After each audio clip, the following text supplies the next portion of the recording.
පින්බර බිනර පුරපසළොස්වක පෝය දවසේ එදා විශාලා මහනුවර කූටාගාර ශාලාවේදී බුදුරජාණන් වහන්සේ වෙත මහා ප්‍රජාපති ගෞතමියගේ ඉල්ලීම් ඉදිරිපත් කිරීමෙන් අනතුරුව අෂ්ටගරු ධර්ම පිළිගන්නේ නම් කාන්තාවන්ට පැවිද්ද ලබා දිය හැකියයි මෙහිණි සස්න නමින් භික්ෂුණී පරම්පරාවේ ආරම්භය සිදු වුණු උතුම් දිනය. මේ උත්තම දිනේදී සන්ධ්‍යාවේ ධම්සභා මණ්ඩපය ආරම්භ කිරීමටයි අපේ සූදානම. අපි සාකච්ඡා කරන්න බලාපොරොත්තු වෙන්නේ මතු සසර සුවපත් කර ගැනීමට දැන් කළ යුත්තේ කුමක්ද? මතු සසර සුවපත් කර ගැනීමට දැන් කළ යුත්තේ අදම කළ යුත්තේ කුමක්ද කියන දෙයයි.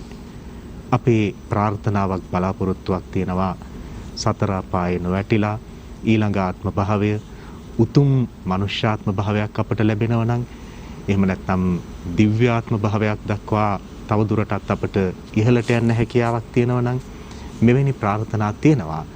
බුදුරජාණන් වහන්සේගේ ඉගැන්වීම් තුළ අමා නිවන අවසන් අරමුණ දක්වා යන ගමනේදී එවැනි ආත්ම භාවයක් අපට ලැබෙනවා නම් කියන ප්‍රාර්ථනය සිදු කළාට මදි. එයට අප අනුගමනය කළ යුතු ධර්මානුකූල පිළිවෙතක් තිබෙනවා. මේ පිළිබඳව කරන සාකච්ඡාවට ඊටාම ගෞරවාදරයෙන් වැඩමවා වදාලා ජාතික අධ්‍යාපන ආයතනයේ පිරිවෙන් අංශයේ නියෝජ්‍ය අධ්‍යක්ෂ මාතර කිරින්ද පුහුල්වැල්ල සමනමුල්ල ශ්‍රී වර්ධනාරාමාධිපති ආචාර්ය පූජ්‍යපාද කුමල්ගොඩ ධම්මාලෝක මාහිමියන් වහන්සේ ඊටාම ගෞරවාදරයෙන් নমස්කාර පූර්වකව පිළිගන්නවා. ශ්‍රී ලංකා බෞද්ධ හා පාලි විශ්වවිද්‍යාලයේ සංස්කෘත අධ්‍යයන අංශාධිපති ජ්‍යෙෂ්ඨ කතිකාචාර්ය ආචාර්ය රාජකීය පඬිත පූජ්‍යපාද මාවතගම පේමානන්ද මාහිමියන් වහන්සේත් নমස්කාර පූර්වකව ගෞරවයෙන් පිළිගන්නවා. කැලණිය විශ්වවිද්‍යාලයේ පාලි හා බෞද්ධ අධ්‍යයන පශ්චාත් උපාධි ආයතනයේ මහාචාර්ය දේශප්‍රිය ගුණසේන මහත්මයාත් ඉතාම ගෞරවයෙන් පිළිගන්නවා. ආචාර්ය කුඹල්ගොඩ ධම්මාලෝක අපේ හාමුදුරුවනේ මතු සසර සුවපත් කර ගැනීමට ඊළඟ ආත්ම භාවයේ උතුම් මනුෂ්‍යත්වයක් හෝ එහෙම නැත්නම් දිව්‍යාත්ම භාවයක් ලබා ගැනීමට මේ තියෙන ප්‍රාර්ථනාව ඒත් එක්කම සසර සැපවත් කර ගැනීමට තියෙන ප්‍රාර්ථනාව ප්‍රායෝගික යථාර්ථයක් බවට පත් කර ගැනීමට අපි අද කළ යුත්තේ කුමක්ද කියන මාතෘකාවට ප්‍රවේශය ලබා ගන්න ඔබ වහන්සේට ඉතාම ගෞරවාදරයෙන් ආරාධනා කරනවා. අපි ධම්සභා මණ්ඩපයට වැඩම වදාළ මාවතගම පේමානන්ද ජ්‍යෙෂ්ඨ කතිකාචාර්ය හාමුදුරුවෝ ඒ වගේම අපේ මහාචාර්ය දේශප්‍රිය ගුණසේන මැතිතුමන් අගෙන් අවසරයි. අපි අද සාකච්ඡා කරන්නේ මතු භවය සැපවත් කරගන්න අද කුමක් කළ යුතුද කියන එක. ඒක ඔය විදිහටම බුදුහාමුදුරුවෝ දේශනා කරලා තියෙනවා.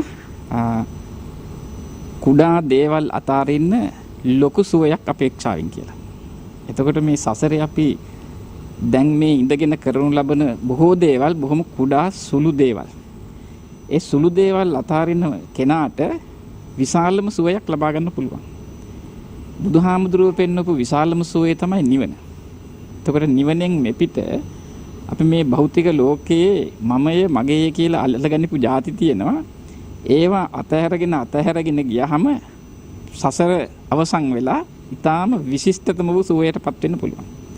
ඒතර ඒක තමයි බුදුරජාණන් වහන්සේ ඊටාම පැහැදිලිව මේකෙදි දේශනා කරලා තිබෙන්නේ. ඉතින් අපි මේ වර්තමානයේ වෙන විට අපි හැම කෙනෙකුටම ඊටාම හොඳ හැටි පැහැදිලි වෙලා තිබෙනවා ඒ සසරේ බිය කොයිතරම්ද කියන එක. හැම කෙනෙක්ම දිනේ නැති මරණ සහතිකේ යතේ තියාගෙන ඉන්නා වගේ තත්යකටපත් වෙලා තියෙනවාද? ලෝකේ සියලුම මානව සත්‍යයට ඊටාම භයානක උවදුරකට ලක් වෙන්න වෙලා තියෙනවා. දැන් මේ උවදුරත් එක්ක බොහෝ දෙනා කලකිරීමටපත් වෙලා ඉන්නවා. කම්පණයටපත් වෙලා ඉන්නවා. අසහනයටපත් වෙලා ඉන්නවා. ඒ සියල්ලෙන්ම අපි මිදෙන්නට ඕන. ලෝකේ ජීවත් වෙන විට මේ தත්ත්වය එනවා කියන එක බුදුහාමුදුරු බොහොම පැහැදිලිව දේශනා කරලා තිබෙනවා. මිනිස්සුන්ට රෝග හැදෙනවා. විපත්ති ඇති වෙනවා. ඒ සියලු රෝගාබාධ විපත්තීන් ලෝකයේ ස්වභාවිකව එනවා. ඒතේ අනිත්‍ය මනුජේසු ධම්මා අසස්සතා විපරිණාම ධම්මා. මේක තමයි ලෝකේ විපරිණාම ධර්මය. කලකදී ලෙඩවල් එනවා, කලකදී සතුටු ඇති වෙනවා, කලකදී ලාභ ලැබෙනවා, කලකදී අලාභ වෙනවා. ඒ සියල්ල එහෙම ලෝකේ සිද්ධ වෙන සිද්ධාන්තය කියන එක බුදුහාමුදුරු දේශනාකට වදාලා මේ සත්‍යයට තේරුම් ගන්න. ආන්ගේ කාරණාව තේරුම් ගත්ත අය සසරට බය නැහැ. ඒ සසරට බය නැති නිසා මෙහිදී කළ යුතු කාර්යයන් සිද්ධ කරනවා. මෙහිදී මොනවද අපි කළ යුතු කාර්යය වන්නේ? ඉහාත්ම අභිවෘද්ධිය, පරලොව සුභසිද්ධිය පිණිස කටයුතු කිරීම. ඒතර පරලොව සුභසිද්ධිය කියන එකෙන් හා ඉහාත්ම අභිවෘද්ධිය කියන එකෙන් බුදුහාමුදුරුව පෙන්වා වදාළෙම අපි වැඩ කරන විට කළ යුතු වන්නේ අත්හිත පරහිතකාමී කාර්යයන්. ඒ කියන්නේ Tamanට හිතවත් වෙනවා වගේම අන් අයටත් හිතවත් වෙන කාර්යයන්. මේ අත්හිත හා පරහිතකාමී නොවන යම් ක්‍රියාවක් වෙනවද ඒවා මේ තමනුත් අනුනුත් කියන දෙපාර්ශ්වයටම කරදර දේවල්. හොඳ දේ කුමක්දයි කියලා උන්වහන්සේ විග්‍රහ කළේ තමන්ට අනුන්ට මේ දෙපිරිසටම අවඩක් නොවන දේ අත්තව්‍යාබාදාය පින සංවත්තති, පරව්‍යාබාදාය පින සංවත්තති, උභයව්‍යාබාදාය පින සංවත්තති. අන්න තමනුත් අනුනුත් කියන දෙපළටත් මේ දෙපාර්ශ්වයටමත් හානි නොවන දෙයක් වෙනවා නම් ඒවා හොඳ වැඩ. ඒවා තමයි කළ යුතු දේවල්. එතකොට අපි භවය වාසනාවන්ත කරගන්න, සසර කෙටි කරගන්න කළ යුතු වන්නේ අත්හිතකාමී හා පරහිතකාමී දේවල්. ඒකයි අපේ පැරණි උගතුන් කිව්වේ අත්වැඩ පරවැඩ සමව සිතන්නේ කියලා. එතන පරවැඩ කියලා කියන්නේ අපේ ওই විවාහාදික සමාජයේ තියෙන පරවැඩ නෙමෙයි, අන් අයට යහපතක් වෙන වැඩ. එතකොට අන් අයට යහපතක් වෙනවා කියන එක අපි ඊටාම හොඳට බුදුහාමුදුරුවෝ විග්‍රහ කරලා තියෙනවා. භික්ෂුන් වහන්සේලාට දේශනා කරා පරපටිබද්දා මේ ජීවිකාති අබින්නම් පච්චවෙක්කිතබ්බං. නිතරම හිතන්න ඔබගේ ජීවිතය අන් අයගේ යහපත සඳහා කියලා. අපේ ප්‍රේමනන්දහරු බොහොම හොඳට මට වැඩි පැහැදිලි කළේ සංස්කෘතයේ තියෙනවා පරෝපකාරාය ඵලಂತಿ වෘක්ෂ පරෝපකාරාය වහන්ති නද්‍ය පරෝපකාරාය ගුහන්ති වච්ච පරෝපකාරාර්ථ මිදං සරිය. මෙන්න පරෝපකාරය අන් අයට උපකාර පිණිස තමයි ගහේ ගෙඩි හැදෙන්නේ, ගඟ ගලන්නේ, දෙන කිරියල එරවන්නේ, මේ ආදී දේවල් අනුන්ගේ යහපත සඳහා. මේ අපේ ශරීරයත් එහෙමනම් අන් අයගේ යහපත සඳහාය කියන එක ඒ අපේ පෙරදිග පඬිවරු කියලා තියෙනවා. මේක තවත් ඊටාම දියුණු විදිහට තමයි බුදුරජාණන් වහන්සේ දේශනා කළේ. නිරන්තරයෙන්ම අපි අපේ අධ්‍යාත්මය සුවපත් කරගන්නවා වගේම අන් අයගේ යහපත පිණිස කටයුතු කරන්න. එහෙම කටයුතු කරන විට අර සුළු දේ අතහැරියම ඉදිරිය භවය සසර වාසනාවන්ත කරගෙන නිවන් ලබා ගන්නට පුළුවන්කම ලැබෙනවා. එහෙමයි. මාවතකම ප්‍රේමානන්ද අපේ හාමුදුරනේ බුදුදහමෙන් ඉදිරිපත් කෙරෙන මේ සසර පැවැත්ම පිළිබඳ අද පොය දවසේ මේ ධර්ම සාකච්ඡාව අහන අපේ සරල අවබෝධයක් තියෙන සදහැවතාගේ ඉඳලා හැම කෙනාටම අවබෝධ කරගත හැකි පරිදි පැහැදිලි කිරීමක් සිදු කර මේ සසර පැවැත්ම සහ බුදුදහම අපේක්ෂා කරන සංසාරයක සුවපත් භාවය කියන්නේ කුමක්ද කියන දේ. කරුතර මහා සංඝරත්නයන් අවසරයි, මේ ධම්සභා මණ්ඩපයේහි මුලට වැඩ ඉන්න ජාතික අධ්‍යාපන ආයතනයේහි පිරිවෙන් අංශයේහි නියෝජ්‍ය අධ්‍යක්ෂකවර ආචාර්ය කුඹල්ගොඩ ධම්මාලෝක ස්වාමීන්ද්‍රයාණන් වහන්සේ, ඒ වගේම මහිතවත් කැලණිය විශ්වවිද්‍යාලයට අනුබද්ධ පාලි පශ්චාත් උපාධි අධ්‍යයන ආයතනයේහි මහාචාර්ය දේශප්‍රිය ගුණසේන මහත්මාණනි, අපේ හිතාදර ජ්‍යෙෂ්ඨ මාධ්‍යවේදී ගයාන් චින්තක මහත්මාණනි, අද මේ බිනර පුර 15ක් පොහෝ දවස, ඒ දවසේ වටිනාකම ඔබතුමා ප්‍රකාශ කළා. පැරණි ඍතු ක්‍රමයට අනුව සරත් ඍතුව පටන් ගන්න දවසත් අද. ඉතින් ඒ වගේම මහියංගනේ පෙරහැර පැවැත්වීමත් මේ පොයට සිද්ධ වෙන දෙයක්. ඉතින් මෙවැනි වැදගත්කම් රාශියක් සහිත උතුම් දවසේ සුපුරුදු පරිදි සියත මාධ්‍ය ජාලයේ රූපවාහිනී අමාවැස්ස ධර්ම සාකච්ඡාව, සන්ධ්‍යා භාගයේ පැවැත්වෙන ධර්ම සාකච්ඡාව සඳහා ඊටාම වටිනා මාතෘකාවක් තෝරාගෙන තියෙනවා. ඒ පිළිබඳ හැඳින්වීමක් අපේ ගෞරවනීය ස්වාමීන්ද්‍රයන් වහන්සේගෙන් මුලින්ම ප්‍රකාශ වුණා. ඒකට පොඩ්ඩක් එකතු කරනවා නම් කෙටියෙන්ම කියන්න තියෙන්නේ අද එයි මරු පින් කරගන්නේ කෙලෙසද සෙට මරු නේති සිතන්නේ. එහෙමත් නැත්නම් බුදුරජාණන් වහන්සේගේ දේශනාව අනුව කිව්වොත් එහෙම අජ්ජේව කිච්ඡං ආතප්පං අද කළ යුතු දේ අද කරන්න. ඒ වගේම පිනෙන් පොහොසත් වෙන්න ධර්මයේ හැසිරෙන්න කියන මෙන්න මේ කාරණේ තමයි අනාගත යහපතට වර්තමානයේ සූදානම් වීම නැත්නම් වර්තමානයේ ක්‍රියා කළ යුතු දේ හැටියට දහමට අනුව තියෙන්නේ. දැන් ඔබතුමා මට යොමු කළේ සසර පැවැත්ම පිළිබඳව හුදී ජනයාට සාමාන්‍ය හැමෝටම තේරෙන විදිහට පුංචි පැහැදිලි කිරීමක් කරමින්ම තව කාරණයක් කියනවා සාංශාරික සුවපත් භාවයේ සැලසෙන්නේ කෙසේද කියන එක ගැන බුදුදහමේ තියෙන කරුණු කාරණා ටිකක් මතු කරන්න කියලා. දැන් සසර කියන මේ වචනේ තේරුම මුලින්ම ගත්තොත් එහෙම ඔය අට කතාව ලෝක විග්‍රහ කරලා තියෙනවා සං පුනප්පුණං අබ්බොච්චින්නම් සරති ගච්ඡති පවත්තති සංසාරෝ කියලා විග්‍රහ කරන්නේ. ඒ කියන්නේ මේ ස්කන්ධ ධාතු ආයතන කියන ඒවා පංචස්කන්ධේ අපේ මේ ශරීරයේ මේක පහකට බෙදලා තියෙනවා රූප වේදනා සංඥා සංකාර විඥාන කියලා. මේකට තමයි පංචස්කන්ධය කියලා කියන්නේ. ඉතින් මේ පංචස්කන්ධය ඇතුළු කොට ඇති ධාතු ආයතන ආදිය සිඳෙන්නේ නැතුව අතරක් නැතුව එක දිගට පැවතීම තමයි සංසාරය කියලා කියන්නේ. අබ්බොච්චින්නම් කියන වචනේ ඉතා වැදගත් පාලි වචනේ. ඒ කියන්නේ සිඳෙන්නේ නැතුව නොසිඳී නොකඩවා එක දිගට පැවැත්වීගෙන යෑම තමයි මේ සංසාරය කියලා කියන්නේ. එක දිගට පවතිනවා මිසක් එක විදිහටම තියනවා කියන එක ඒකෙන් අදහස් කරන්නේ නැහැ. වෙනස් වෙවි තමයි යන්නේ. අපේ බණ පොතේ කියන්නේ ඨිතස්ස අඤ්ඤතත්තම් පඤ්ඤායති කියලානේ. මේක ලෝකේ කිසි දෙයක් එක විදිහට තියෙන්නේ නැහැ. මේ තියෙන දේවල් වෙනස් වෙවි තමයි එහාට යන්නේ. එතකොට ඔය සංසාරයේ පිළිබඳව හඳුන්වන ගාථාවක් අපේ බණ පොතේ එනවා khණ්ඩානම් පටිපාටි ධාතු ආයතනානිච අබ්බොච්චින්නම් වත්තමානම් සංසාරෝති පෞච්චති කියලා. මුලින් කියපු අදහසම තමයි ඒකෙන් කියන්නේ.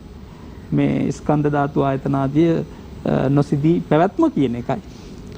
එතකොට මේ සංසාරය කියන එක පිළිබඳව අපට හම් වෙනවා පෙළේ සංසාරෝගා මහබ්බය. සංසාර ඕඝා. මේ සංසාරය කියන්නේ සැඩපහරක් වගේ. දැන් සැඩපහර කියලා කියන්නේ වේගවත්ව ගලාගෙන යන මහ දිය කඳක්. ආයෙ ඉතින් ආපස්සට එමක් නැහැ. අහු වුණොත් ඒ දිය කඳ කෙලවර වෙන්නේ කොතනද? සාමාන්‍යයෙන් මහ පොළවේ දිය කඳවල් ඔක්කොම මුහුදෙන්නේ කෙලවර වෙන්නේ. ඉතින් මුහුද දක්වාම ගහගෙන යන එකට තමයි ඕඝය කියලා කියන්නේ. මේ සංසාරයත් ඕඝයක්. අහු වුණොත් ඉතින් කෙලවරක් නැතුව එහාට තල්ලු කරගෙන යනවා. ඉතින් මේ ධර්මාවබෝධයක් නැති ධර්මයේ පිළිබඳ ගැඹුරු අවබෝධයක් නැති ඒ වගේම ධර්මයේ පුහුණු නොකරන අය බොහෝ විටම ප්‍රමාදී අය හැටියට තමයි බණ පොතේ කියන්නේ. එවැනි ප්‍රමාදී අය මේ සංසාර නැමැති සැඩපහරට අහු වෙලා මේ සංසාර චාරිකාවේ යෙදෙනවා. මේකෙන් මිදීමක් නැහැ. ජාති ජරා මරණ ආදියට පුනරපි ජනනං පුනරපි මරණං. නැවත නැවතත් උපදිනවා නැවත නැවතත් මැරෙනවා. ඉතින් මේක තමයි සංසාරය කියලා කියන්නේ. මේක සංසාර සෝතං කියලා තියෙනවා. සංසාර ඕග කියලා කියනවා. ඒ වගේම භවෝග කියන එකත් මේකට සම්බන්ධව යනවා. භවය කියනද ඕග හතරක් තියෙනවානේ. කාමෝග, භවෝග, ditthiyෝග, අවිජ්ජාෝග කියලා. එතකොට එයින් එකක් තමයි භවෝග.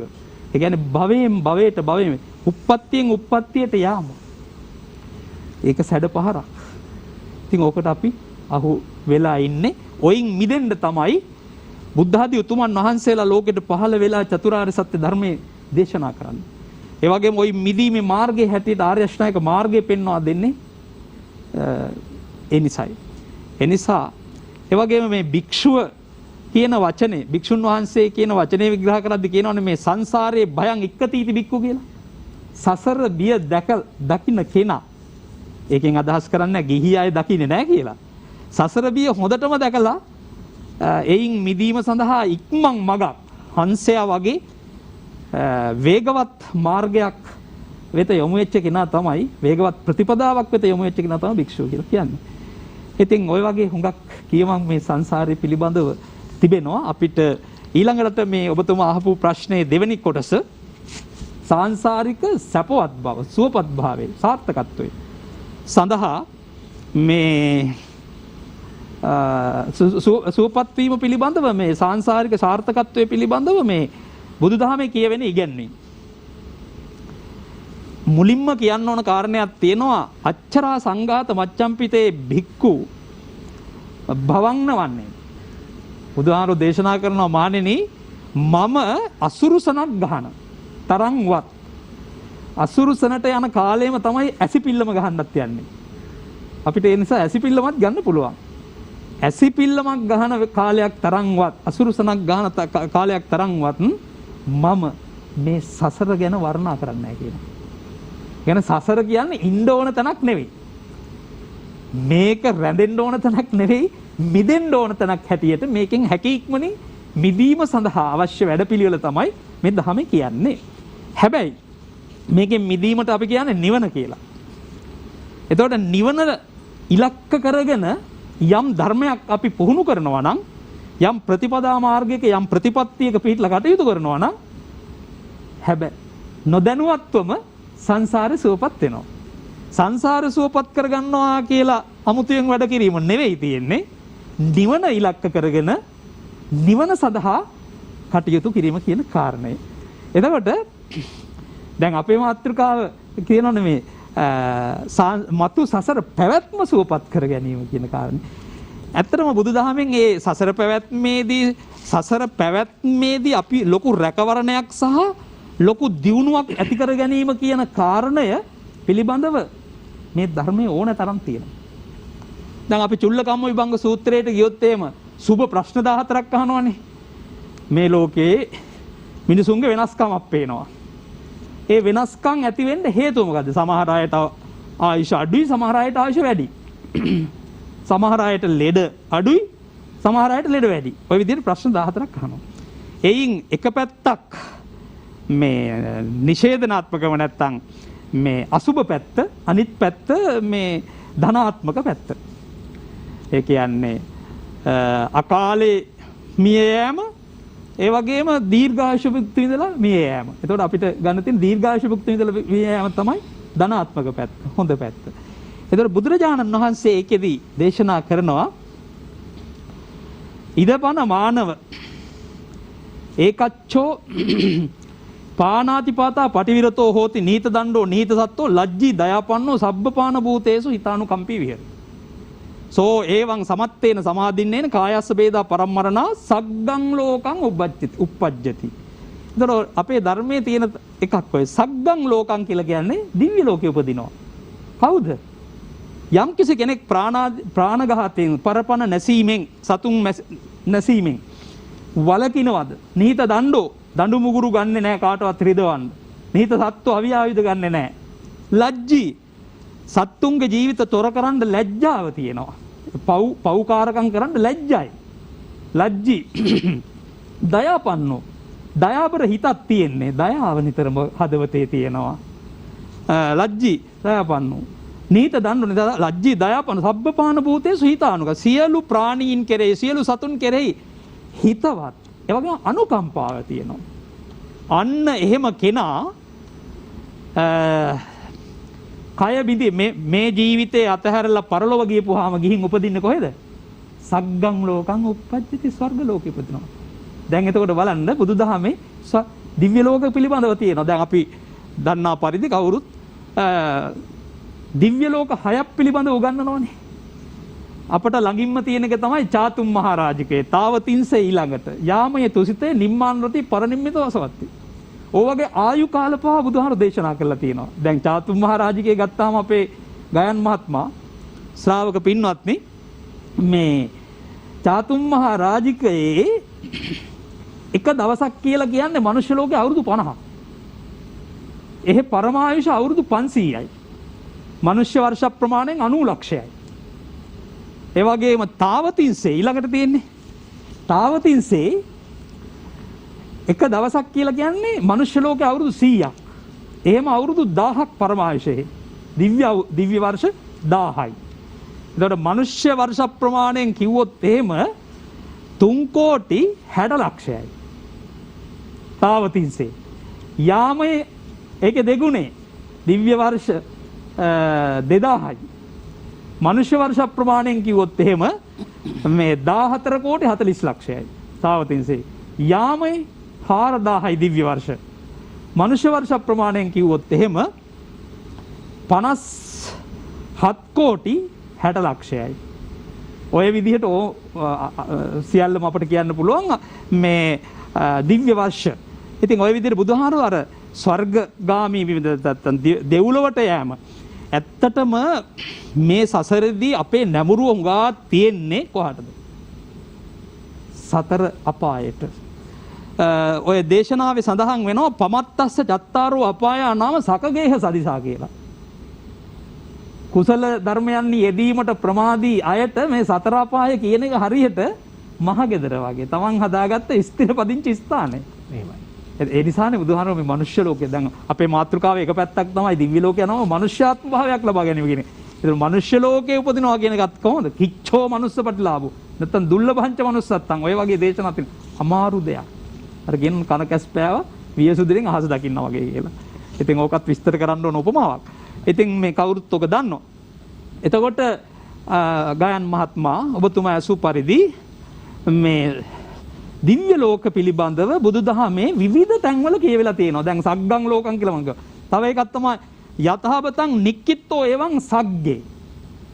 අතින් අරගෙන ගියා වගේ දිව්‍ය ලෝකෙට යනවා. අම්මට තාත්තට මත්තෙයියා, පෙත්තෙයියා, සාමඤ්ඤා, කුලේ ජෙට්ටා පචායිනෝ. යම් කිසි කෙනෙක් අම්මට සලකනවා නම්, තාත්තට සලකනවා නම්, ඒ වගේම සාමඤ්ඤා කියලා කියන්නේ පූජ්‍ය පක්ෂයට සලකනවා නම්, ශ්‍රමණ බමුණන්ට සලකනවා නම්, බ්‍රහ්මඤ්ඤ බුදුහාමුදුරන්ට සලකනවා නම්, කුල දෙටුවම් පුදනවා නම්, ඒ අය උපෝසතං උපවාසති පොහෝදාට අටසිල් පේවස් සමාදන් වෙලා කටයුතු කරනවා නම් අන්න ඒ අය මේ අතින් එක් කරගෙන ගිහිල්ලා වගේ දිව්‍ය ලෝකෙ උපදිනවා. ඒ වගේම තවත් වෙනක තියෙන සුත්තප්ප බුද්ධෝ වියේ දේව ලෝකේ නිබ්බත්තටි කියලා. නිදා පිබිදියාක් මෙන් දෙව්ලොව ඉපදුනා. මේ දෙව්ලොව ඉපදීම සඳහා බලපාන ප්‍රතිපදාව විශේෂයෙන්ම දැන් සීලේ ආනිසංස කියන තැන පස්වෙනි ආනිසංසය තමයි මරණින් මත්තේ කායස්ස බේදා පරම්මරණ සග්ගං ලෝකං උප්පජ්ජති. දිව්‍ය ලෝකේ උපදිනවා. එතකොට දාන සීලාදී ප්‍රතිපත්ති පුරාගෙන යන අය දෙව්ලොව උපදිනවා. දිව්‍ය ලෝක පිළිබඳ කතාව, දිව්‍ය ලෝක පිළිබඳ සාකච්ඡාව බුදුදහමේ ප්‍රධාන ශීර්ෂයක්. මනුෂ්‍ය ලෝකය මෙතනදී එක පුංචි කාරණයක් කියලා මගේ අදහස් දැක්වීම නිම කරනවා. දැන් අපේ සංයුතනිකායේ තියෙන සූත්‍රයක් දේවාචවන සූත්‍රය කියලා. දේවාචවන සූත්‍රයේදී කියන්නේ දිව්‍ය ලෝකේ දෙවිවරුන්ගේ එහෙ ඉන්න ඕන පරමායුෂ ඉවර වුණාම එහෙන් චුත වෙනවනේ. චුත වෙන්න ලං වෙනකොට පෙර නිමිති පහක් පහළ වෙනවා. මාලාමලා යන්ති මල් මාලා මැල වෙනවා. මේ චුත වෙන්න ලං වෙනකොට ඒ වගේම මාලාමලා යන්ති වත්තානි කිලිසන්ති වස්ත්‍ර කිලිටු වෙනවා. ඒ වගේම දුබ්බන්නම් ඔක්කොම දුර්වර්ණ වෙලා යනවා. ඒවා කච්චේයි සේදා මුංචන්ති කිහිල්ලේ දහඩිය දාන්න පටන් ගන්නවා. සකේ දේවාසනේ නාබිරමතීති. තමන්ගේ දිව්‍ය විමානේ ඉන්න හිතෙන්නේ කලකිරිලා. එහෙම වෙනකොට අනිත් දෙවිවරු මේක දැකලා තේරුම් අරගෙන මේ දෙවියා වට කරගන්නවා. වට කරගෙන කියනවා මේ සචේ මාරිස ඊතෝ චවිත්වා ඊතෝ බොහෝ සුගතින් ගච්ඡ. මෙහෙන් ඔබ චුත වෙලා සුගතියට යන්න. සුගතියට ගිහිල්ලා දැන් මේ දිව්‍ය ලෝකේ ඉන්න දෙවිය චුත වෙන්න ලං වෙච්ච දෙවියට අනිත් දෙවිවරු කියන එක. දැන් අපි ප්‍රාර්ථනා කරගෙන ඉන්නේ සුගතියට යන්නනේ. ඔන්න දැන් මෙතනදී බලමු දෙවිවරු සුගතිය හැටියට සලකන්නේ මොකද්ද කියලා. මෙහෙන් චුත වෙලා සුගතියට යන්න. සුගතියට ගිහිල්ලා එහෙ ලබන්න තියෙන ඉහළම ලාභේ ලබන්න. ඒ ලාභේ ලබාගෙන ඒක ආරක්ෂා කරන්න. එහෙමයි. මේක බුදුහාමුදුරුවෝ දේශනා කරන මේක බුදුහාමුදුරුවෝ දේශනා කරනකොට එක හාමුදුරු කෙනෙක් නැගිටලා අහනවා ස්වාමීනි දෙවියන්ට තියෙන සුගතිය මොකද්ද කියලා. ඒ වෙලාවේ බුදුරජාණන් වහන්සේ දේශනා කළා මනුස්සත්තං කෝ භික්ඛු දේවානං සුගති ගමන සංකාතං. භික්ෂුව දෙවියෝ සුගතිය හැටියට සලකන්නේ මොකද්ද? මනුෂ්‍ය ලෝකේ ඉපදීම මනුෂ්‍යාත්ම භාවයක් ලබාගෙන ඇයි දේවත්ත දෙවි කෙනෙක් නිර්මාණය කරන්න අවශ්‍ය කරන කුසල් කරන්න තියෙන ප්‍රතිපදාව පුරන්න තියෙන කොහෙද? මනුෂ්‍ය ලෝකේ. ඒ නිසා මේ ස්වර්ග පිළිබඳ කතාව, මතු දිනුව පිළිබඳ කතාව බුදුදහමේ ප්‍රකටව දකින්න ලැබෙන සාකච්ඡාවක්. එහෙමයි අපේ හැමදෙරුනේ. මහාචාර්ය දේශප්‍රිය ගුණසේන මහත්මයාණනි, කුඹල්ගොඩ ධම්මාලෝක මාහිමියන් වහන්සේත් මාවතගම ප්‍රේමානන්ද මාහිමියන් වහන්සේත් පෙන්වා දුන් පරිදි මේ වර්තමාන වසංගත තත්වයේ හේතු කොටගෙනම විශේෂයෙන් ඊළඟ භවය මගේ කුමක් වේද, ඒක යහපත් කරගන්න මට යමක් කරන්න පුළුවන්ද, සමහරව හිතන මම ප්‍රමාද වැඩිද, දැන් මොනවත් කරලා වැඩක් නැති වෙයිද, මේ වගේ වික්ෂිප්ත භාවයක් තියෙනවා. දැන් වයස බොහොම වැඩි කෙනෙකුට උනත් මේක හිතෙන්න පුළුවන්, ඒ අය ප්‍රමාද වැඩි කියලාත් හිතන්න පුළුවන්. නමුත් කල හැකි යමක් තිබෙනවද ඊළඟ භවය සැපවත් කරගන්න එවැනි කෙනෙකුට? මන්දෝත්සාහී නොවේ. අපේ ධම්සභා මණ්ඩපයේ වැඩ ඉන්න ගරුතර ස්වාමින් වහන්සේලා දෙපළගෙන් අවසරයි. ඒ වගේම ගයන් මහත්මාණෙනි, අපි අද මේ කතා කරන මාතෘකාව මතු සසර සුවපත් කර ගැනීමෙහිලා කල යුත්තේ කුමක්ද කියන මාතෘකාව. අපේ ස්වාමින් වහන්සේලා දෙපළ මේ මාතෘකාව අර්ථවත් කරමින් මූලික පැහැදිලි කිරීම සිද්ධ කරන්නට යෙදුණා. ඔබතුමා මට යොමු කරපු ගැටලුව, ප්‍රශ්නය ඇත්තටම වර්තමාන සමාජයට අදාළව අපි වසර 1මාරක් තරම් කාලයක්, ඊටත් වැඩි කාලයක් වගේ අපේ සමාජයේ බරපතල ව්‍යසනයකට පත් වෙලා තියෙන අවස්ථාවක්. ඇත්තටම අපේ කුටුම්බය, අපි කියනවා ගෘහස්ත සමාජය, ගෘහස්තය සංකීර්ණත්වයට පත්වෙච්ච කාල පරිච්ඡේදයක් මේ.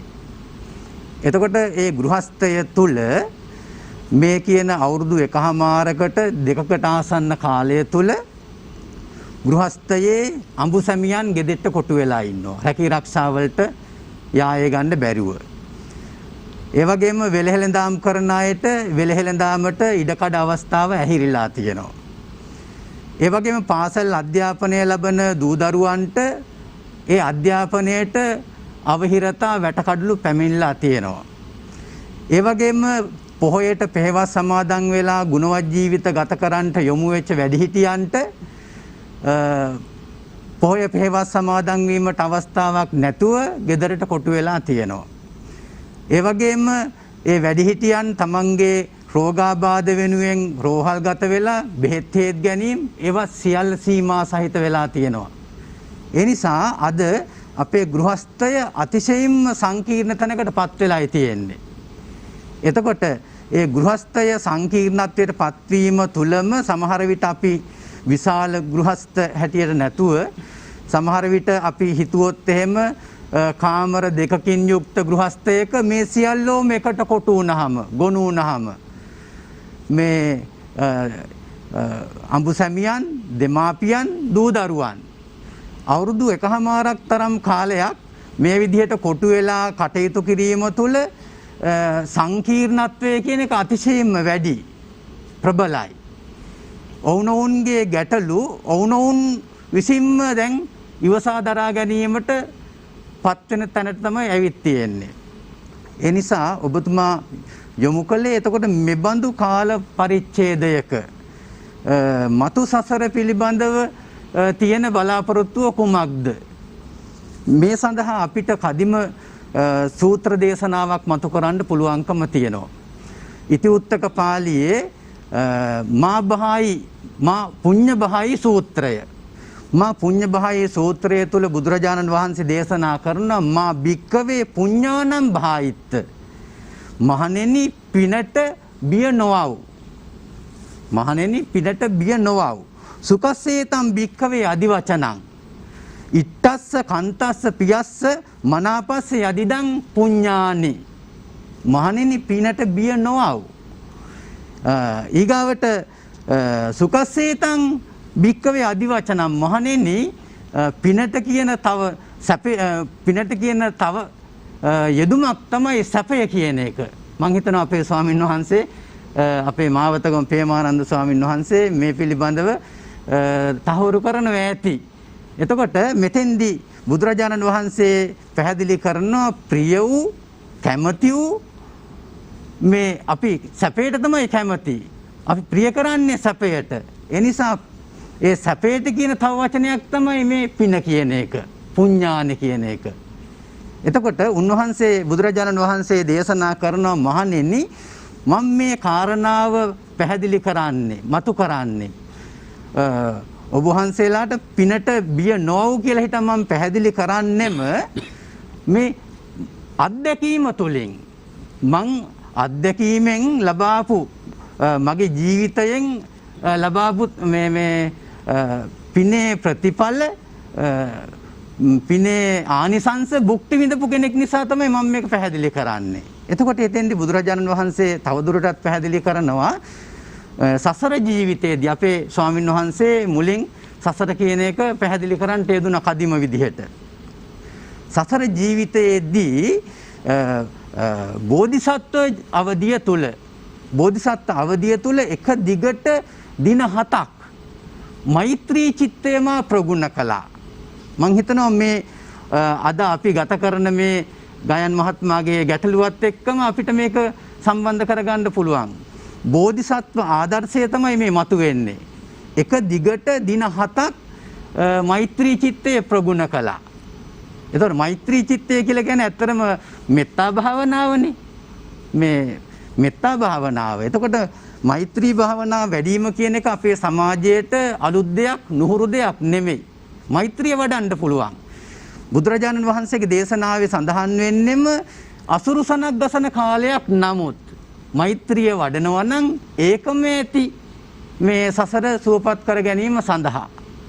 එතකොට මෙතෙන්දි බුදුරජාණන් වහන්සේ පැහැදිලි කරනවා දවස් 7ක් මෛත්‍රී චිත්තය ප්‍රගුණ කිරීමෙන් අනතුරුව මා මනුෂ්‍ය ලෝකයෙන් චුත වුණා.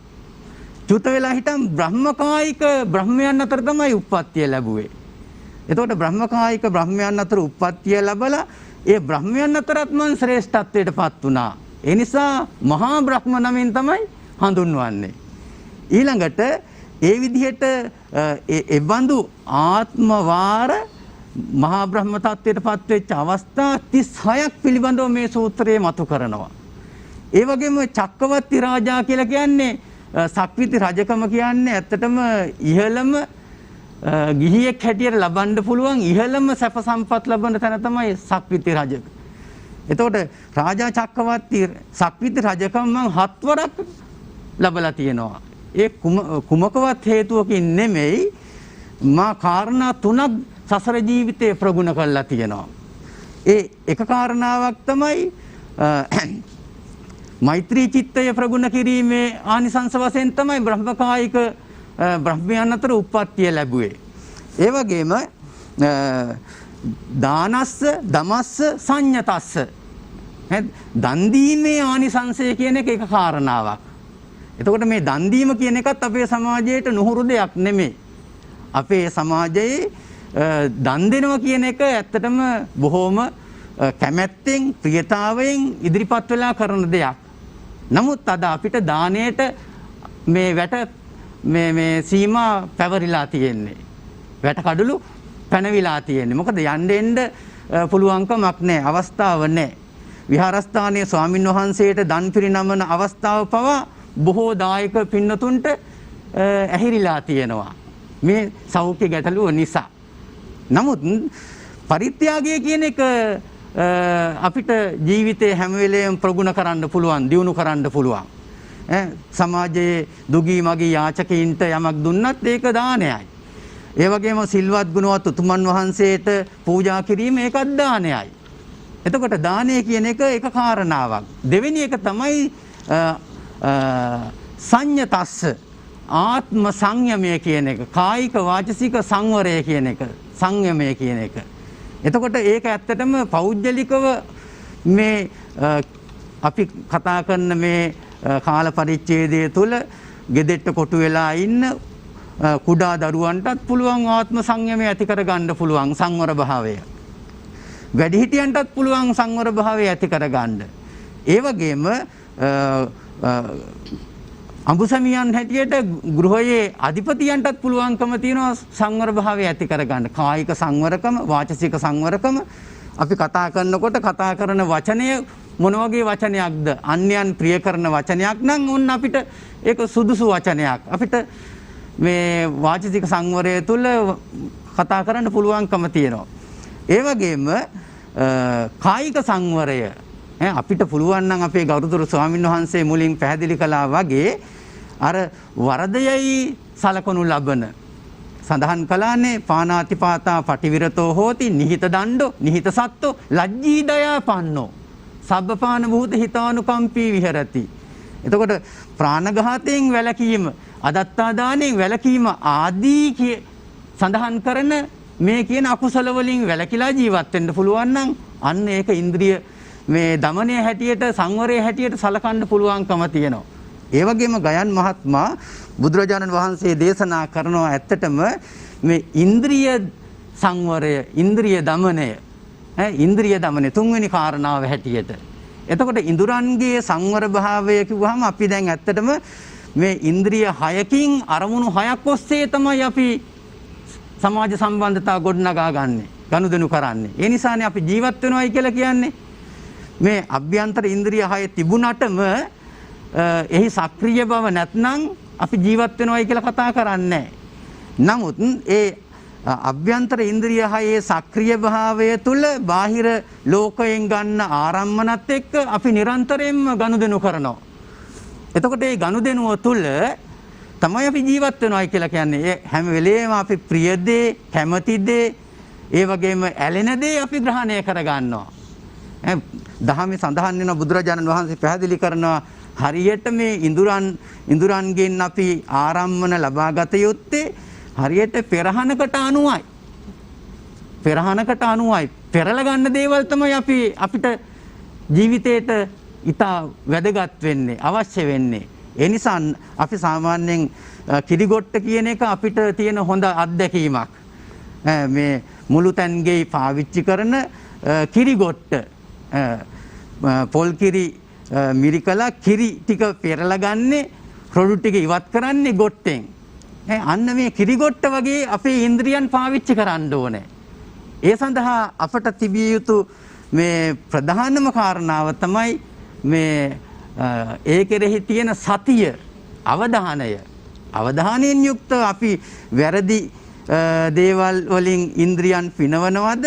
එහෙම නැත්නම් නිවැරදිව ඉන්ද්‍රියන් පිනවනවද?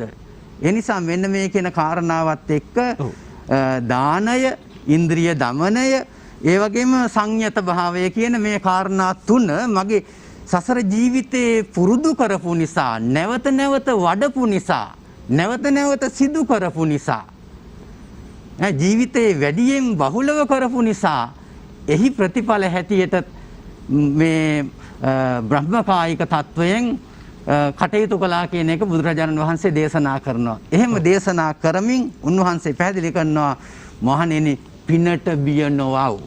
ඒ නිසා අද ගෘහස්තයේ කොටු වෙලා ඉන්න අපේ කාමභෝගී ගෘහස්තයින්ට, ගිහියන්ට, අපේ පින්නතුන්ට අපි දැඩිව මේ කාරණාව මතු කරලා හිතන් පෙන්නනවා. බුදුරජාණන් වහන්සේගේ මේ බෝධිසත්ව ආදර්ශයෙන් පෙන්නපු මේ උපදේශය අපේ ජීවිතවලට කදිමයි. අපේ ජීවිත සුවපත් කර ගැනීමට මෙය අතිශයින්ම වැදගත්. ඒ නිසා ප්‍රමාද නොවි gedara කොටු වෙලා ඉන්න පුළුවන්. ලැබිච්ච ඉඩකඩ අනුව අපි අපේ පරිත්‍යාගය, ඉන්ද්‍රිය සංවරය, ඒ වගේම කායික වාචසික සංවරය ඇති කරගෙන මොහොතක් මෛත්‍රී භාවනාවේ යෙදෙමින් මෛත්‍රිය වඩමු. එතකොට අපේ ගෘහයේ ඇති වෙලා තියෙන ඔවුනොවුන් නුරුස්නා ස්වභාවයෙන් දකින්න තත්වයන්, ඒ වගේම ගෘහස්ථය තුළ ඇති වෙලා තියෙන යම් යම් අර්බුදකාරී ගැටලුකාරී තත්වයන් මගහරවා ගැනීමට අප තුළම ඒ සඳහා පිළියම් ගොඩ නැගේවි.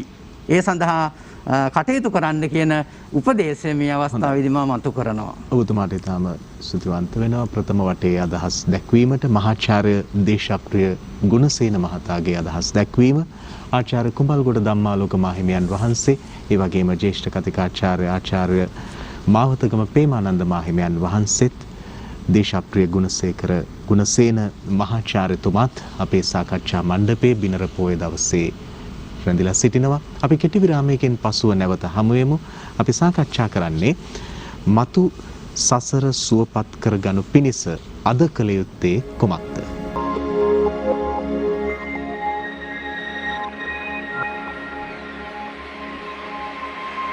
අපේ ධර්ම සාකච්ඡාවට අපි නැවත ප්‍රවේශ වෙනවා. ආචාර්ය පූජ්‍යපාද කුඹල්ගොඩ ධම්මාලෝක මාහිමියන් වහන්සේ මතු සසර සැපවත් කර ගැනීමට නම් දුගතිගාමී වීමෙන් වැළකීම ඉතා වැදගත් කාරණයක්.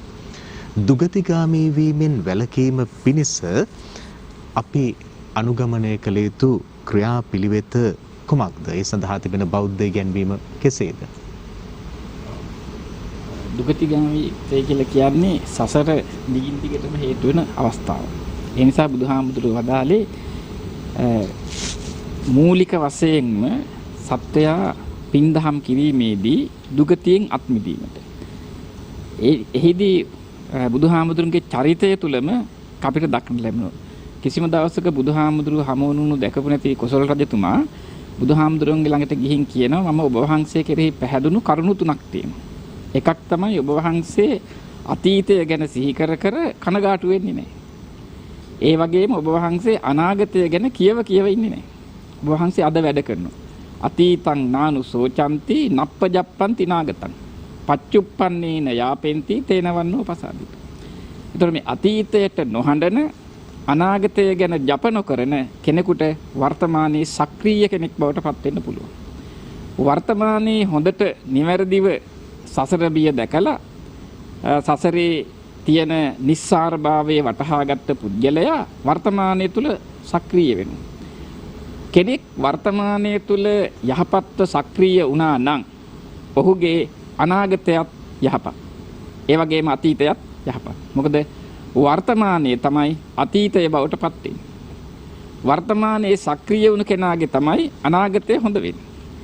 බොහෝ දෙනා ලෝකේ ජීවත් වෙන්නේ අද ජීවත් වෙනවා හෙට සැපවත්. අද දුක් විඳිනවා හෙට තියෙන සැප ගැන හිතගෙන. අද විවිධාකාරයේ දුක්ඛ දෝමනස්යන්ටපත් වෙමින් කටයුතු කරනවා, හරි හම්බ කරනවා, ධනය බලය එකතු කරනවා. මොනවටද? අනාගතය යහපත් කරගන්න. එයාට අනාගතයක් නැහැ, හෙටත් ඒ වගේ. එහෙම වුණාට පස්සේ අන්තිමට මොකද වෙන්නේ? ඔහු සැප විඳපු දිනයක් නැහැ. හැමදාමත් අනාගතය ගැන සිතා දුක් විඳපු අය ඉන්නේ. බුදුරජාණන් වහන්සේගේ චරිතයේ ස්වභාවය තමයි උන්වහන්සේ අතීතය ගැන සිතමින් ලතෙවුනේ නැහැ. ලත වෙන්න දෙයක් නැහැ. අනාගතය ගැන විශේෂ බලාපොරොත්තු නැහැ. මොකද කතං කරණීයං නාපරං ඉත්තත්තාය. ඔක්කොම අවසන් කරලා කළ යුතු සියලුම දේවල් අවසන්. තවත් කිරීමට ඇති දෙයක් නැහැ. ඒ නිසා සසර ගැන බිය නැහැ. ඒ සසර ගැන බිය නැති උන්වහන්සේ අපිට කිව්වා සසරට බිය වෙන්නට එපා කියලා. ලෝකේ ජීවත් වෙන මිනිස්සුන්ගේ ස්වභාවය තමයි මේ මමය කියලා අල්ලගෙන ඒක අතහරින්න බැරුව ඉඳින. ඒක අතහරින්න බැරුව ඉන්න නිසාම මොකද වෙන්නේ? ඔහු මිය ගියාට පසුව නැවතත් අර අල්ලගෙනම මිය ගිපු නිසා අල්ලගෙනම උපදිනවා. අපේ පරිවේශනවල බොහොම ලස්සනට මේක තියෙනවා, අටුවාවලත් වෙනවා. පොඩි දරුවෙක් වැඩිහිටියගේ අතේ ඉන්න බෝනික්ක ගන්න උඩ පනිනවා. ඒක ළමයාගේ අත දිග නැති වෙනකොට ළමයා මොකද කරන්නේ? අඬනවා. හඬන විට ඒ වැඩිහිටියා ළමයා අඬන එක වළක්වන්න බෝනික් අතර දෙනවා. ඒ වගේ මිය යන්න ආසන්න ලෞකික ප්‍රතඥ සත්වයා වේදනාවටපත් වෙලා ලත වෙනෝ මගේ දරුවෝ, මගේ අඹුව, මගේ හිමියා, මගේ ගෙදර ඉඩකඩම් යාන වාහන මේවා ගැන හිතලා. එහෙම ඒවා ගැන සිතා හඬමින් මිය යනෝ නැවත ඒවට ආශාවෙන් උපදිනවා. ඒ විදිහට එහෙම මේ ලෞකික සප සම්පත් වලට ආසාවෙන් සසර බිය දැකපු නැති කෙනා සසර දික් කරගන්නවා. එතෙන්දී බුදුහාමුදුරුවෝ අර කියාපු විදියට තුන් කාලේ ක්‍රියා කළපු ආකාරයෙන් වර්තමානයේ සක්‍රිය වුණා වගේම ඒ හැම ගිහි කාමභෝගී ජීවිත ගත කරන පුද්ගලයන්ට සසරෙන් මිදෙන්නට පුළුවන්. ප්‍රශංසා ලබන්නට පුළුවන්. දවසක් දෙදෙව්ලොවට අධිපති සක්‍රදේවේන්ද්‍රයෝ තමන්ගේ ඔටුන්න ගලවලා තියලා වඳිනවා. මාතලී දිව්‍ය පුත්‍රයා ගිහින් අහනවා කාටද මේ ඔබ වඳින්නේ? ඔබට වඳිනවා මිස ඔබෙන් වැඳුම් ලබන්න සුදුස්සා කවුද කියලා. එතෙන්දී ඔහු කියනවා යේ ගහට්ටා පුඤ්ඤ කරා සීලවන්තා උපාසකා.